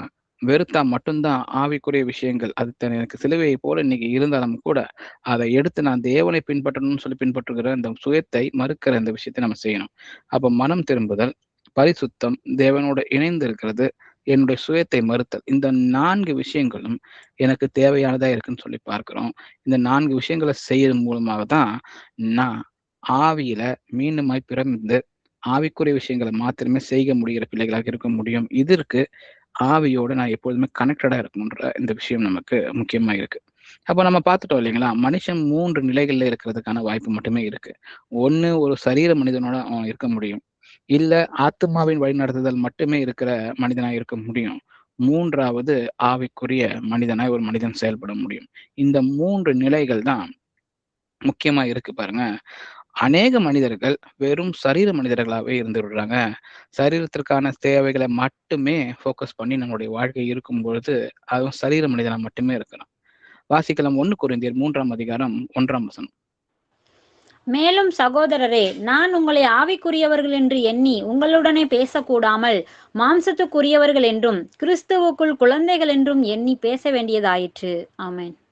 ஆமென். அப்ப இந்த இடத்துல பவுல் சொல்றாரு பாருங்க, அந்த இருக்கிற அந்த மக்கள் கிட்ட அவர் பேசும் பொழுது அவர்களை மாம்சத்துக்குரியவர்கள் என்று பேச வேண்டிய நிலையில இருக்குது. அவர்கள் எப்படிப்பட்டவர்களா இருக்கிறாங்கன்னா, கிறிஸ்துவுக்குள் குழந்தைகளாக இருக்கிறாங்கன்னு சொல்லி அவர் சொல்றாரு பாருங்க. அப்போ ஆவி அந்த இடத்துல செயலற்று போயிருக்கிறதுன்னு சொல்லி பார்க்கிறோம். அதுதான் வந்துட்டு மாம்சத்துக்குரியவர்களுடைய அடையாளமா இருக்கு. ஆத்மா குழப்பத்துல இருக்குது. உடல் வந்துட்டு ஆதிக்கம் செலுத்துகிறதா இருக்குது. சரீரம் தான் அங்க ஆதிக்கம் செலுத்துகிறதா இருக்குது. இது சரீர மனிதனா இருக்கு. இந்த சரீர மனுஷனால ஒன்றையுமே வந்துட்டு செய்ய முடியாது பாருங்க. அவன் வந்துட்டு ஒரு மோசமான நிலைக்கு செல்ல மட்டுமே அவனால முடியும். அப்போ இதுக்கு ஒரு உதாரணமாக எடுத்துக்கோங்க. என்னுடைய சரீரம் என்னோட ஆத்மாவை சிந்திக்க விடாம தனக்கு தேவையானதை மாத்திரமே கேட்டுக்கொண்டு இருக்குதுன்னா, நான் எல்லா விதமான தீய பழக்கங்களுக்கும் என்னை வந்துட்டு உட்படுத்திக் கொள்ளுவேன். ஏன்னா, முதல்ல எல்லாமே வந்துட்டு இனிமையானதை போல இருக்கும் சரீரத்துக்கு. பின்பு தான் வந்துட்டு அது எல்லாத்தையும் கெடுக்கக்கூடியதா இருக்கிறோம். அந்த மாரி பழக்கவழக்கங்களுக்கு நான் முதலிடம் குடுப்பேன். அது சரீர மனுஷனுக்கு மிகுந்த கேடு உள்ளதா தான் அமையும்னு சொல்லி நம்ம பார்க்க முடியும். இல்லைங்களா? 2வது ஆத்துமா இருக்கிற மனிதன், ஆத்துமாவே வந்துட்டு சொந்தமாக சுயத்தின்படி செயல்படுகிற ஆத்துமாவா இருக்குது. சொந்த சிந்தனையின்படி செயல்படுகிறதா இருக்கு. இது வந்துட்டு இந்த சுயநீதியில செயல்படுகிற ஒரு விஷயமா இருக்கு பாருங்க. இந்த ஆத்துமா பெருமைய வந்துட்டு உண்டாக்குறதா இருக்கு. ஏன்னா, தன்னுடைய இஷ்டத்தின்படி மட்டுமே செயல்பட தெரிந்த இந்த ஆத்துமாவுக்கு, தேவனிடத்திலிருந்து எந்த விதத்திலும் அவர் சொல்லுகிற உண்மைகளோ, அவர் குடுக்கிற அந்த ரெவலேஷன்ஸோ அது தெரியவே தெரியாது. அவர்கள் வெறும் பெருமை மிகுந்தவர்களா மாத்திரமே இருப்பாங்க. இதுவும் அநேக பேரா இருக்கிறாங்கன்னு சொல்லி பார்க்கிறோம். வாசிக்கலாம். அதே 1 கொரிந்தியர் 2ஆம் அதிகாரம் 14ஆம் வசனம். ஜென்ம சுபாவமான மனுஷனோ தேவனுடைய ஆவிக்குரியவைகளை ஏற்றுக்கொள்ளான். அவைகள் அவனுக்கு பைத்தியமாக தோன்றும். அவைகள் ஆவிக்கேற்ற பிரகாரமாய் ஆராய்ந்து நிதானிக்கப்படுகிறவைகளானதால் அவைகளை அறியவும் மாட்டான். ஆமென். ஆமென். அப்போ தேவனுடைய அந்த முக்கியமான ரகசியங்களா இருந்தாலும் சரி, அதற்குரிய விளக்கங்களா இருந்தாலும் சரி, அது தேவனுக்குரிய ஆவிக்குரிய விஷயங்களா இருக்கும் பொழுது, அந்த ஆவியே இல்லாமல் ஜென்ம சுபாவமாகவே எப்பொழுதுமே வாழ்ந்து கொண்டிருக்கிற மனுஷன் வந்துட்டு அதை ஒருபோதும் ஏற்றுக்கொள்றது இல்ல பாருங்க. அவனுக்கு தேவனுடைய வசனமும், அந்த கீழ்ப்படிதலும் பாரமானதா இருக்குது. அவனுக்கு அது பைத்தியமாய் தோன்றதுன்னு சொல்லி பார்க்கிறோம். இதுதான் ஆத்துமா மட்டுமே சொந்தமா செயல்பட்டு கொண்டு அதன்படியே இருக்கிறவன். அங்கதான் வந்துட்டு தர்க்கம் இருக்கும் பாருங்க. எந்த விஷயத்த கொண்டு போய் சென்றாலும் அவர்கள் தர்க்கம் செய்கிறவர்களா இருப்பாங்க. இது அப்படி இல்லையே, இது இப்படி இல்லையேன்னு சொல்லி வேத வசனத்துக்கு எதிராக பேசக்கூடியவர்களா இருப்பாங்க. அங்க வந்துட்டு அது வந்துட்டு ஒரு அவங்க ஜெயிக்கணும்னு மட்டுமே நினைப்பாங்களே தவிர, அந்த அந்த தர்க்கத்துல உண்மையை அறிந்து கொள்றதுக்கு ஒருபோதும் மனதில்லாமல் இருப்பாங்க பாருங்க. அவர்களுக்கு அவங்களுடைய ஆத்மாவுல ஆழமே இல்லாத பிள்ளைகளாக இருக்கிறாங்கன்னு சொல்லி நம்ம பார்க்கிறோம். 3வது தான் அந்த ஆவிக்குரிய மனிதனை பத்தி சொல்லப்பட்டிருக்கு. அதே 1 கொரிந்தியர் 2ஆம் அதிகாரம் 15ஆம் வசனம் வாசிங்க. ஆவிக்குரியவன் எல்லாவற்றையும் ஆராய்ந்து நிதானிக்கிறான். ஆனாலும் அவன் மற்றொருவராலும் ஆராய்ந்து நிதானிக்கப்படான். ஆமென். ஆமென். அப்போ ஆவிக்குரியவன் எல்லாவற்றையும் ஆராய்ந்து நிதானிக்கிறான். ஏன்னா, ஆவியினால் வழி நடத்தப்படுகிற பிள்ளையா இருக்கிறான் பாருங்க. அப்போ கேட்கிறத அது வந்துட்டு வேதத்திற்கு ஒத்து இருக்குதான்னு சொல்லி முதலாவது ஆராய்ந்து பார்க்கிறான். ஆராய்ந்து பார்த்ததுக்கு அப்புறம் அது சரியாம இருக்க பட்சத்துல அவன் காலதாமதமே இல்லாம உடனடியாக அதை ஏற்றுக்கொள்றான். அவனுக்கு தான் தேவனுடைய அந்த பயம், தேவ பயம் உள்ள பிள்ளையா இருக்கிறான் பாருங்க. அந்த நித்தியத்திற்கான உந்துதல் அவனுக்குள்ள இருக்குது. அப்படிப்பட்ட மனுஷன் ஆவிக்குரிய மனுஷனா இருக்கிறான். அவன் இன்னைக்கு கிடைக்கிற சந்தோஷத்தை பார்க்காம, அவன் நித்தியத்திற்கான விஷயங்களை மாத்திரமே யோசிக்கிற பிள்ளையா இருக்கிறான். இவன் ஆவியா நடத்தப்பட்ட பிள்ளையா இருக்கிறான். சோ இந்த 3 நிலைகள் மனிதனுக்குள்ள இருக்குதுன்னு சொல்லி பார்க்கிறோம். அப்போ முதல் படி ஆவியை பெற்றுக்கொள்ளணும். இல்லைங்களா? தேவனிடமிருந்து வருகிற அந்த சிந்தை. அது அவர் அந்த ஆவியின் மூலியமாகவே மனிதன்கிட்ட பேசுறான்னு சொல்லி பார்க்கிறோம். 1 கொரிந்தியர் 2ஆம் அதிகாரம் 12ஆம் வசனம். நாங்களோ உலகத்தின் ஆவியை பெறாமல் தேவனால் எங்களுக்கு அருளப்பட்டவைகளை அறியும்படிக்கு தேவனிலிருந்து புறப்படுகிற ஆவியையே பெற்றோம். ஆமென். ஆமென். அப்ப பாருங்க, அப்போஸ்தலர்கள் வந்துட்டு ரொம்ப ஒரு தீர்க்கமா சொல்றாங்க. நாங்கள் உலகத்தின் ஆவியை பெறாமல் தேவனால் எங்களுக்கு அருளப்பட்டவைகளை அறியும்படிக்கு. அப்போ தேவனால் அருளப்பட்டவைகளை அறியணும்னா, தேவனிடத்தில் புறப்படுகிற ஆவியை பெற்றிருந்தால் மாத்திரமே அவரை புரிந்து கொள்ளவே முடியும்னு சொல்லி, இதுதான் ஆவியை பெறுகிற விஷயம்னு சொல்லி முதல் படியா பார்க்கிறோம். 2வது ஆத்துமாவை வந்துட்டு கண்டறிகிறதா இருக்கு. அப்போ மனம் புதிதாக்கப்பட்டபோது மட்டும்தான் என்னுடைய ஆத்துமா அந்த ஆவியை வந்துட்டு இவர் தான் இதை பேசுகிறார் அப்படின்றத கண்டறியவே அது தெரிந்து கொள்ளுதுன்னு சொல்லி பார்க்கிறோம். அப்போ என்னுடைய ஆவிக்கு இந்த மாம்சம் சொல்லிக் கொடுக்குதா இல்ல ஆவியானவர் சொல்லுகிறான்ற விஷயத்தை தெரிந்து கொள்ளணும்னா எனது மனம் புதிதாக்கப்படணும் பாருங்க. அப்போது மட்டும்தான் ஆவியானவருடைய வார்த்தைகள் என்னன்றதை என்னால புரிந்து கொள்ள முடியும். ரோமர் 12ஆம் அதிகாரம் 2ஆம் வசனம். நீங்கள் இந்த பிரபஞ்சத்திற்கு ஒத்த வேஷம் தெரியாமல் தேவனுடைய நன்மையும் பிரியமும் பரிபூரணமுமான சித்தம் இன்னதென்று பகுத்தறியத்தக்கதாக உங்கள் மனம் புதிதாகிறதினாலே மறுரூபமாகுங்கள். ஆமென். அப்போ என்னோட மனம் புதுப்பிக்கப்படும் பொழுது மட்டும்தான் என்னுடைய ஆத்மாவுக்கு ஆவி சொல்வது எதுன்றத தெரிந்து கொள்ள முடியுது. அதற்கு நான் செய்ய வேண்டிய விஷயம் என்னன்னா, இந்த பிரபஞ்சத்திற்கு ஒத்த வேஷம் தரிக்காமல் இருப்பது. அப்போ என்னுடைய மாம்சம் என்ன கேட்குதோ, என்னென்ன செய்யணும்னு சொல்லி இந்த உலகம் கற்றுக் கொடுத்திருக்கோ, அதுக்கு ஒத்த வேஷம் தரிக்காமல் இருப்பதே முதல் காரியமா இருக்கு பாருங்க. 2வது, நான் ஆவியோட சேர்ந்து செயல்படும் பொழுது தேவனுக்கு எது நன்மை, தேவனுக்கு எது பிரியம், தேவனுடைய பரிபூர்ண சித்தம் என்னன்றத யோசிக்கும் விதமாக என்னுடைய சிந்தனைகள் மாறுபடும் பொழுதுதான் என்னுடைய மனம் அந்த இடத்துல புதிதாகிறது. புதிதாகி மறுரூபமான இருதயத்துக்கு மட்டுமே ஆவியானவர் பேசுகிறது அவன் கேட்கக்கூடியதா இருக்குன்னு சொல்லி பார்க்கிறார். 3வது, சரீரம் கீழ்ப்படிய வேண்டியதா இருக்குது பாருங்க. சரீரம், உடல் உறுப்புகள் எல்லாமே தேவனுடைய செயல்களுக்காக படைக்கப்பட்டவர்களா இருக்குது. இது தேவனுக்காக இருக்குதுன்னு சொல்லி நம்ம பார்க்கிறோம். வாசிக்கலாம். ரோமர் 6ஆம் அதிகாரம் 13ஆம் வசனம். நீங்கள் உங்கள் அவயங்களை அநீதியின் ஆயுதங்களாக பாவத்திற்கு ஒப்புக்கொடாமல் உங்களை மரித்தோரிலிருந்து பிடித்து இருக்கிறவர்களாக தேவனுக்கு ஒப்புக் கொடுத்து உங்கள் அவயங்களை நீதிக்குரிய ஆயுதங்களாக தேவனுக்கு ஒப்புக் கொடுங்கள். ஆமென். ஆமென். அப்போ அவயங்கள் என்ன செய்யணும்னு சொல்லி இந்த இடத்துல சொல்ல கொடுக்கப்பட்டிருக்கு பாருங்க. அது அநீதியின் ஆயுதங்களாக பாவத்திற்கு ஒப்பு கொடுக்கப்பட்டு இந்த ஒரு காலம் இருந்தாலும் கூட, இன்று உயிர் தெழுந்திருக்கிற என் ஆத்துமா, என்ன மீண்டுமாய் கனெக்ட் ஆயிருக்கிற என்னுடைய ஆவி இருக்கும் பட்சத்துல, மருத்துவரிலிருந்து பிழைத்திருக்கிறவர்களை போல தேவனுக்காக என்னுடைய சரீர அவயங்களை ஒப்பு கொடுத்து அந்த அவயங்களை நீதிக்குரிய அவயங்களாக, ஆயுதங்களாக தேவனுக்காக ஒப்பு கொடுக்கிறது தான் அந்த சரீரத்துக்கான கீழ்ப்படிதலா இருக்கு. அப்போ இந்த 3 நிலை நம்ம பெறணும் பாருங்க. ஆவியை முதலாவது பெற்றுக்கொள்ளணும், ஆவிதான் என் கூட பேசுறாருன்றத கண்டறியணும், அதற்கு என்னோட மனம் புதிதாக்கப்படணும். 3வதாக என்னுடைய சரீரம் நீதிக்கான ஆயுதங்களாக தேவனுக்காக ஒப்பு கொடுக்கப்படணும். இந்த 3 விஷயங்களை செய்யும்போது மாத்திரமே ஒரு மனுஷன் சரீர மனிதனிலிருந்து, ஆத்மா மனிதனிலிருந்து ஆவிக்குரிய மனிதனாக மாற முடியும். இந்த 3 நிலைகளை நம்ம தாண்டி வரும்பொழுது மட்டுமே அதை செய்ய முடியும்னு சொல்லி பார்க்கிறோம். அப்போ இதற்கான டிவைன் ஆர்டர் என்ன, இந்த ஹைரார்கி எப்படிப்பட்டதா கொடுக்கப்பட்டிருக்குன்னு சொல்லி நம்ம பார்த்தோம். என்னுடைய ஆவி தேவனுடைய ஆவியிலிருந்து கனெக்ட் ஆகி அந்த இடத்துல இருந்து நான் ஆவிக்குரிய விஷயங்கள் எனக்கு சொல்லப்படும் பொழுது என்னுடைய ஆவி அதை கேட்டு என் ஆத்மாவை வழிநடத்த வேண்டும். என் ஆத்மா அந்த ஆவிக்குரிய விஷயத்துல சிந்தனைகளுக்கு எப்பொழுதுமே தேர்வு செய்ய வேணும். என்னுடைய ஆத்மா தேர்வு செய்யறத என்னுடைய சரீரம் செயல்படுத்தக்கூடியதா இருக்கணும். இதுதான் பாருங்க அந்த ஹைரார்கி. இந்த ஹைரார்கி இல்லாம இதற்கு ஆப்போசிட்டா சரீரம் சொல்றத ஆத்மா கேட்டு அப்படி செயல்படும் பொழுது ஆவி அந்த இடத்துல டிஸ்கனெக்ட் ஆகி போயிடுது பாருங்க. அப்போ என்னுடைய ஆத்மா மரணத்துக்கு எதுவான வழியில போகுதுன்றதை தான் நம்ம வசனங்கள் மூலமா ஆராய்ந்து பார்த்தோம்.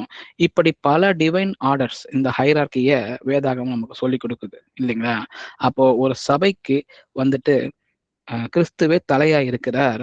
அதற்கப்புறம் புருஷன் இருக்கிறார், புருஷன் மனைவிக்கு தலையா இருக்கிறான், அவரே சரீரத்திற்கு ரட்சகராக இருக்கிறான்னு சொல்லி ஒரு டிவைன் ஆர்டர் இருக்கு. இதை போல பல ஆர்டர்ஸை தேவன் கொடுத்திருக்கிறார் இந்த வேதாகமத்துல. இந்த ஆர்டர் எப்பெல்லாம் மாறுதோ அப்போ எல்லாமே பாவத்திற்கு அது வழிவகுக்குது. அந்த பாவம் நம்மளை அடிமைத்தனத்துக்குள்ள கொண்டு போகிறதும் அது மரணத்துக்கு வழிவகுக்கிறதையும் தான் நம்ம பார்க்க முடியும். அப்படி எப்பொழுதுமே இந்த டிவைன் ஆர்டர் நம்ம தெரிந்து வைத்திருக்கும் பட்சத்துல அதற்கு எதிராக நம்ம போகாம இருக்கிற பிள்ளைகளாக இருக்கணும். அப்போ அதுக்கு நான் செய்ய வேண்டிய விஷயங்கள், தினமும் தேவனுடைய வசனத்தை நான் படிக்கிற பிள்ளையாக இருக்கணும். எபிரேயர் 4ஆம் அதிகாரம் 12ஆம் வசனம் வாசிக்கலாம்.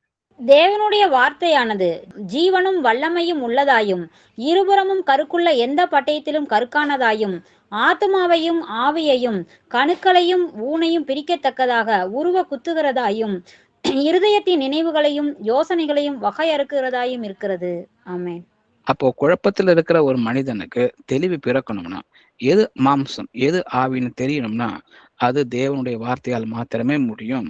அதற்காக தான் நாம் இரவும் பகலும் தேவனுடைய வசனத்தை தியானிக்கிற பிள்ளைகளாக இருக்கணும்னு சொல்லி முதல் விஷயம், தேவனுடைய வசனத்தை தெரிந்து கொண்டு எப்பொழுதுமே தேவனுடைய வார்த்தையை நம்பி இருக்கிற பிள்ளைகளாக நம்ம மாறணும். 2வது ஜெபமா இருக்கிறது. வாசிக்கலாம். பிலிப்பியர் 4ஆம் அதிகாரம் 6ஆம் வசனம். நீங்கள் ஒன்றுக்கும் கவலைப்படாமல் எல்லாவற்றையும் குறித்து உங்கள் விண்ணப்பங்களை ஸ்தோத்திரத்தோடே கூடிய ஜெபத்தினாலும் வேண்டுதலினாலும் தேவனுக்கு தெரியப்படுத்துங்கள். ஆமென். ஆமென். அப்போ ஜெபம் என்னுடைய வாழ்க்கையில முக்கிய ஒரு பங்கு ஆற்றுகிறதுன்னு சொல்லி பார்க்கிறோம். அந்த ஜெபம் எப்படிப்பட்டதா இருக்கணும்னு சொல்லி இந்த வசனம் சொல்லி கொடுக்குது பாருங்க. என்னுடைய கவலைகளை எல்லாத்தையும் கொண்டு போய் தேவனிடத்துல கொட்டுகிறது இல்லை என்னுடைய ஜெபம். ஒன்றுக்கும் கவலைப்படாமல்னு தான் இந்த வசனமே ஆரம்பிக்குது. எல்லாவற்றையும், என்னுடைய சுத்தி நடக்கிற எல்லா விஷயத்தையும், என்னுடைய விண்ணப்பங்கள் இருக்குமாய் அந்த விண்ணப்பங்களையும் ஸ்தோத்திரத்தை கூடிய அந்த ஜெபம், அதுதான் வந்துட்டு தேவனுக்கு ஏற்ற ஜெபமா இருக்குது பாருங்க. ஆவியிலும் உண்மையிலும் நம்ம வந்துட்டு தேவனை தொழுது கொள்ளுகிற அந்த ஜெபம் இருக்கணும்னு சொல்லி நமக்கு வசனம் சொல்லிக் கொடுக்குது. அப்போ ஜெபம் செய்யறது நமக்கு ஒரு முக்கியமான ஒரு தேவைன்றதை நம்ம புரிந்து கொள்ளணும். வேத வாசிப்பு எவ்வளவு முக்கியமோ அது போல ஜெபம் செய்யறது முக்கியமாக இருக்கணும். அப்போ என்னுடைய தனிப்பட்ட ஜெபமா இருந்தாலும் சரி, அது வந்துட்டு நான் என்னுடைய குடும்பத்துல இருக்கிற குடும்பத்திற்கான ஜெபமா இருந்தாலும் சரி, இல்ல சபைக்கான ஜெபமா இருந்தாலும் சரி, அதை முன் வந்து செய்கிற பிள்ளைகளாக நம்ம எல்லாரும் இருக்கணும் பாருங்க. ஏன்னா என்னுடைய தனிப்பட்ட ஜெபம் நான் தொடர்ந்து செய்கிற பிள்ளையா இருந்தா, நான் வீட்டுல வந்துட்டு குடும்பமா உட்காரும் பொழுது நான் ஜெபம் செய்ய தயங்கவே மாட்டேன். ஏன்னா எனக்கு ஜெபம் செய்து பழக்கம் உள்ளதா இருக்கிறேன். அப்போ நான் இந்த ஜெபத்தை யாரோ ஒருத்தர்கிட்ட குடும்பத்துல நான் குடும்ப ஜெபம் செய்யும் பொழுது அம்மா கிட்டயோ இல்ல அப்பா கிட்டயோ இல்ல பிள்ளைங்க கிட்டயோ நான் கொடுத்துட்டு அதை செய்யாம நான் அமைதியா இருக்கிறேன்னா, நம்ம நிதானித்து பார்க்கிற பிள்ளைகளா இருக்கணும். நமக்கு ஜெபம் போதுமான அளவு நம்ம செய்யறது இல்லைன்றதுதான் அதை எடுத்து காமிக்குது பாருங்க. அதே போலதான் சபைக்கு வரும்பொழுதும் கூட ஒரு சபையில வந்துட்டு ஒரு ஜெபம் செய்யப்படணும்ன்ற அந்த ரிக்வெஸ்ட் வரும்பொழுது ஜெபம் செய்ய தயங்குகிற பிள்ளைகளாக நாம இருந்தோம்னா, நம்மளுடைய குடும்ப பிரேயர்ல நம்ம செயல்படுவது இல்ல. நம்மளுடைய பெர்சனல் பிரேயர்ல நம்ம செயல்படுவது இல்லன்றத தான் அது காண்பிக்குது பாருங்க. அப்போ நம்மை நிதானித்து பார்க்கலாம். ஜெபம் என்னுடைய வாழ்க்கையில எவ்வளவு ஒரு முக்கிய பங்கு வகிக்குதுன்றத நாம வந்துட்டு அறிந்த பிள்ளைகளாக இருக்கணும். அநேக பிரதர்ஸ் வந்துட்டு ஜெபத்தை குறித்து அநேக வசனங்கள் நமக்கு சொல்லிக் கொடுத்திருக்க போறாங்க நம்ம பார்க்கிறோம்.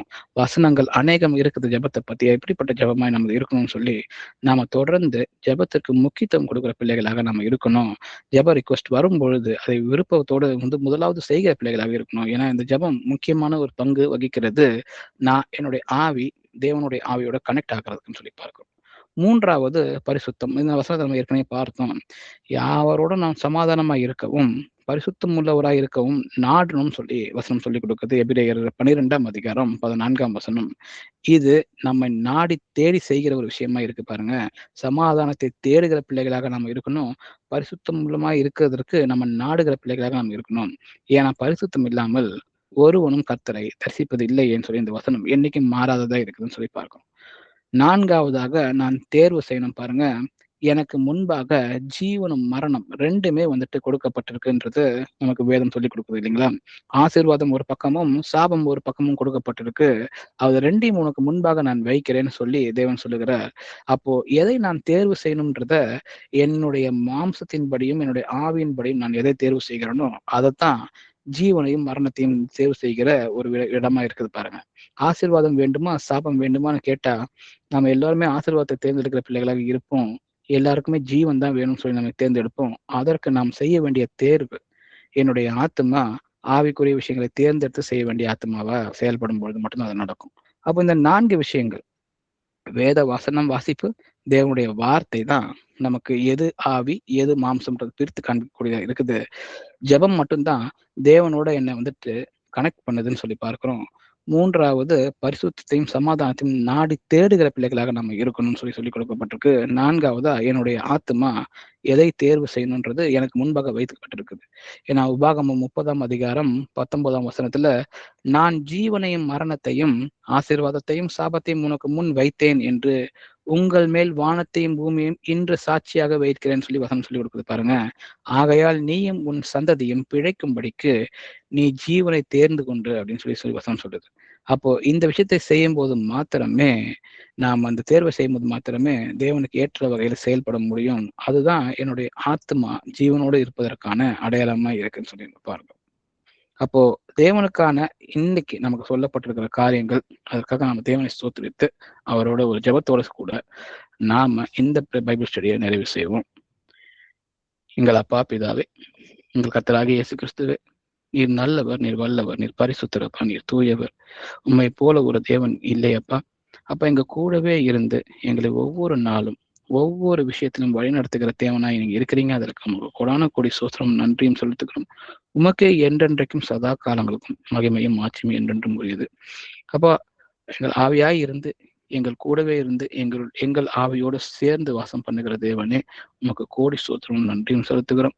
எங்கள் உள்ளத்தில் வாசம் பண்ணும்போது தேவனே, நீர் பேசுகிற வார்த்தைகளை கேட்குகிற ஆத்மாவை இங்கே வந்து இருக்கிற ஒவ்வொரு ஆத்மாவை நீர் மாற்ற வேண்டுமாய் கருத்தாய் ஜெபிக்கிறேன் அப்பா.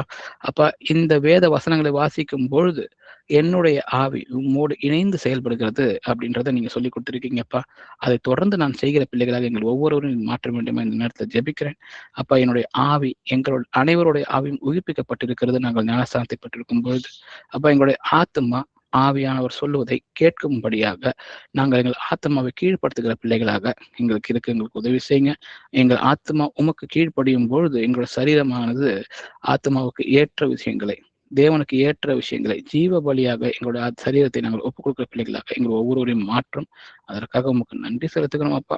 உம்முடைய தெய்வீக ஒழுங்கு எங்களில் நிலைநிறுத்தப்படுவதற்காக நாங்கள் ஜெபிக்கிறோம் அப்பா. அப்பா, இங்க இருக்கிற எபிரேயர்ல சொல்லப்பட்டிருக்கிற எல்லா விசுவாச வீரர்களை போல நாங்களும் கூட எங்களை முழுமையாக எங்களுடைய சிந்தனையை, எங்களுடைய செயல்களை ஒப்பு கொடுக்கிற அந்த மனதை எங்களுக்கு கொடுங்க.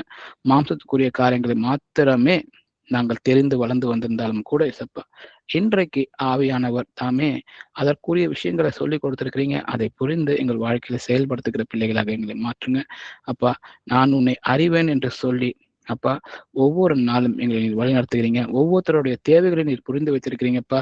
அதன்படி எங்களுக்கு தேவையான விஷயங்களை கற்றுக் கொடுங்க. அதை செய்யத்தக்க அந்த ஸ்லாக்கியத்தை எங்களுக்கு ஏற்படுத்தி கொடுங்க. அதை செய்வதற்காக நன்றி அப்பா. உமக்கே என்றென்றைக்கும் மகிமையும் கிருபையும் நாங்கள் செலுத்துகிறோம்.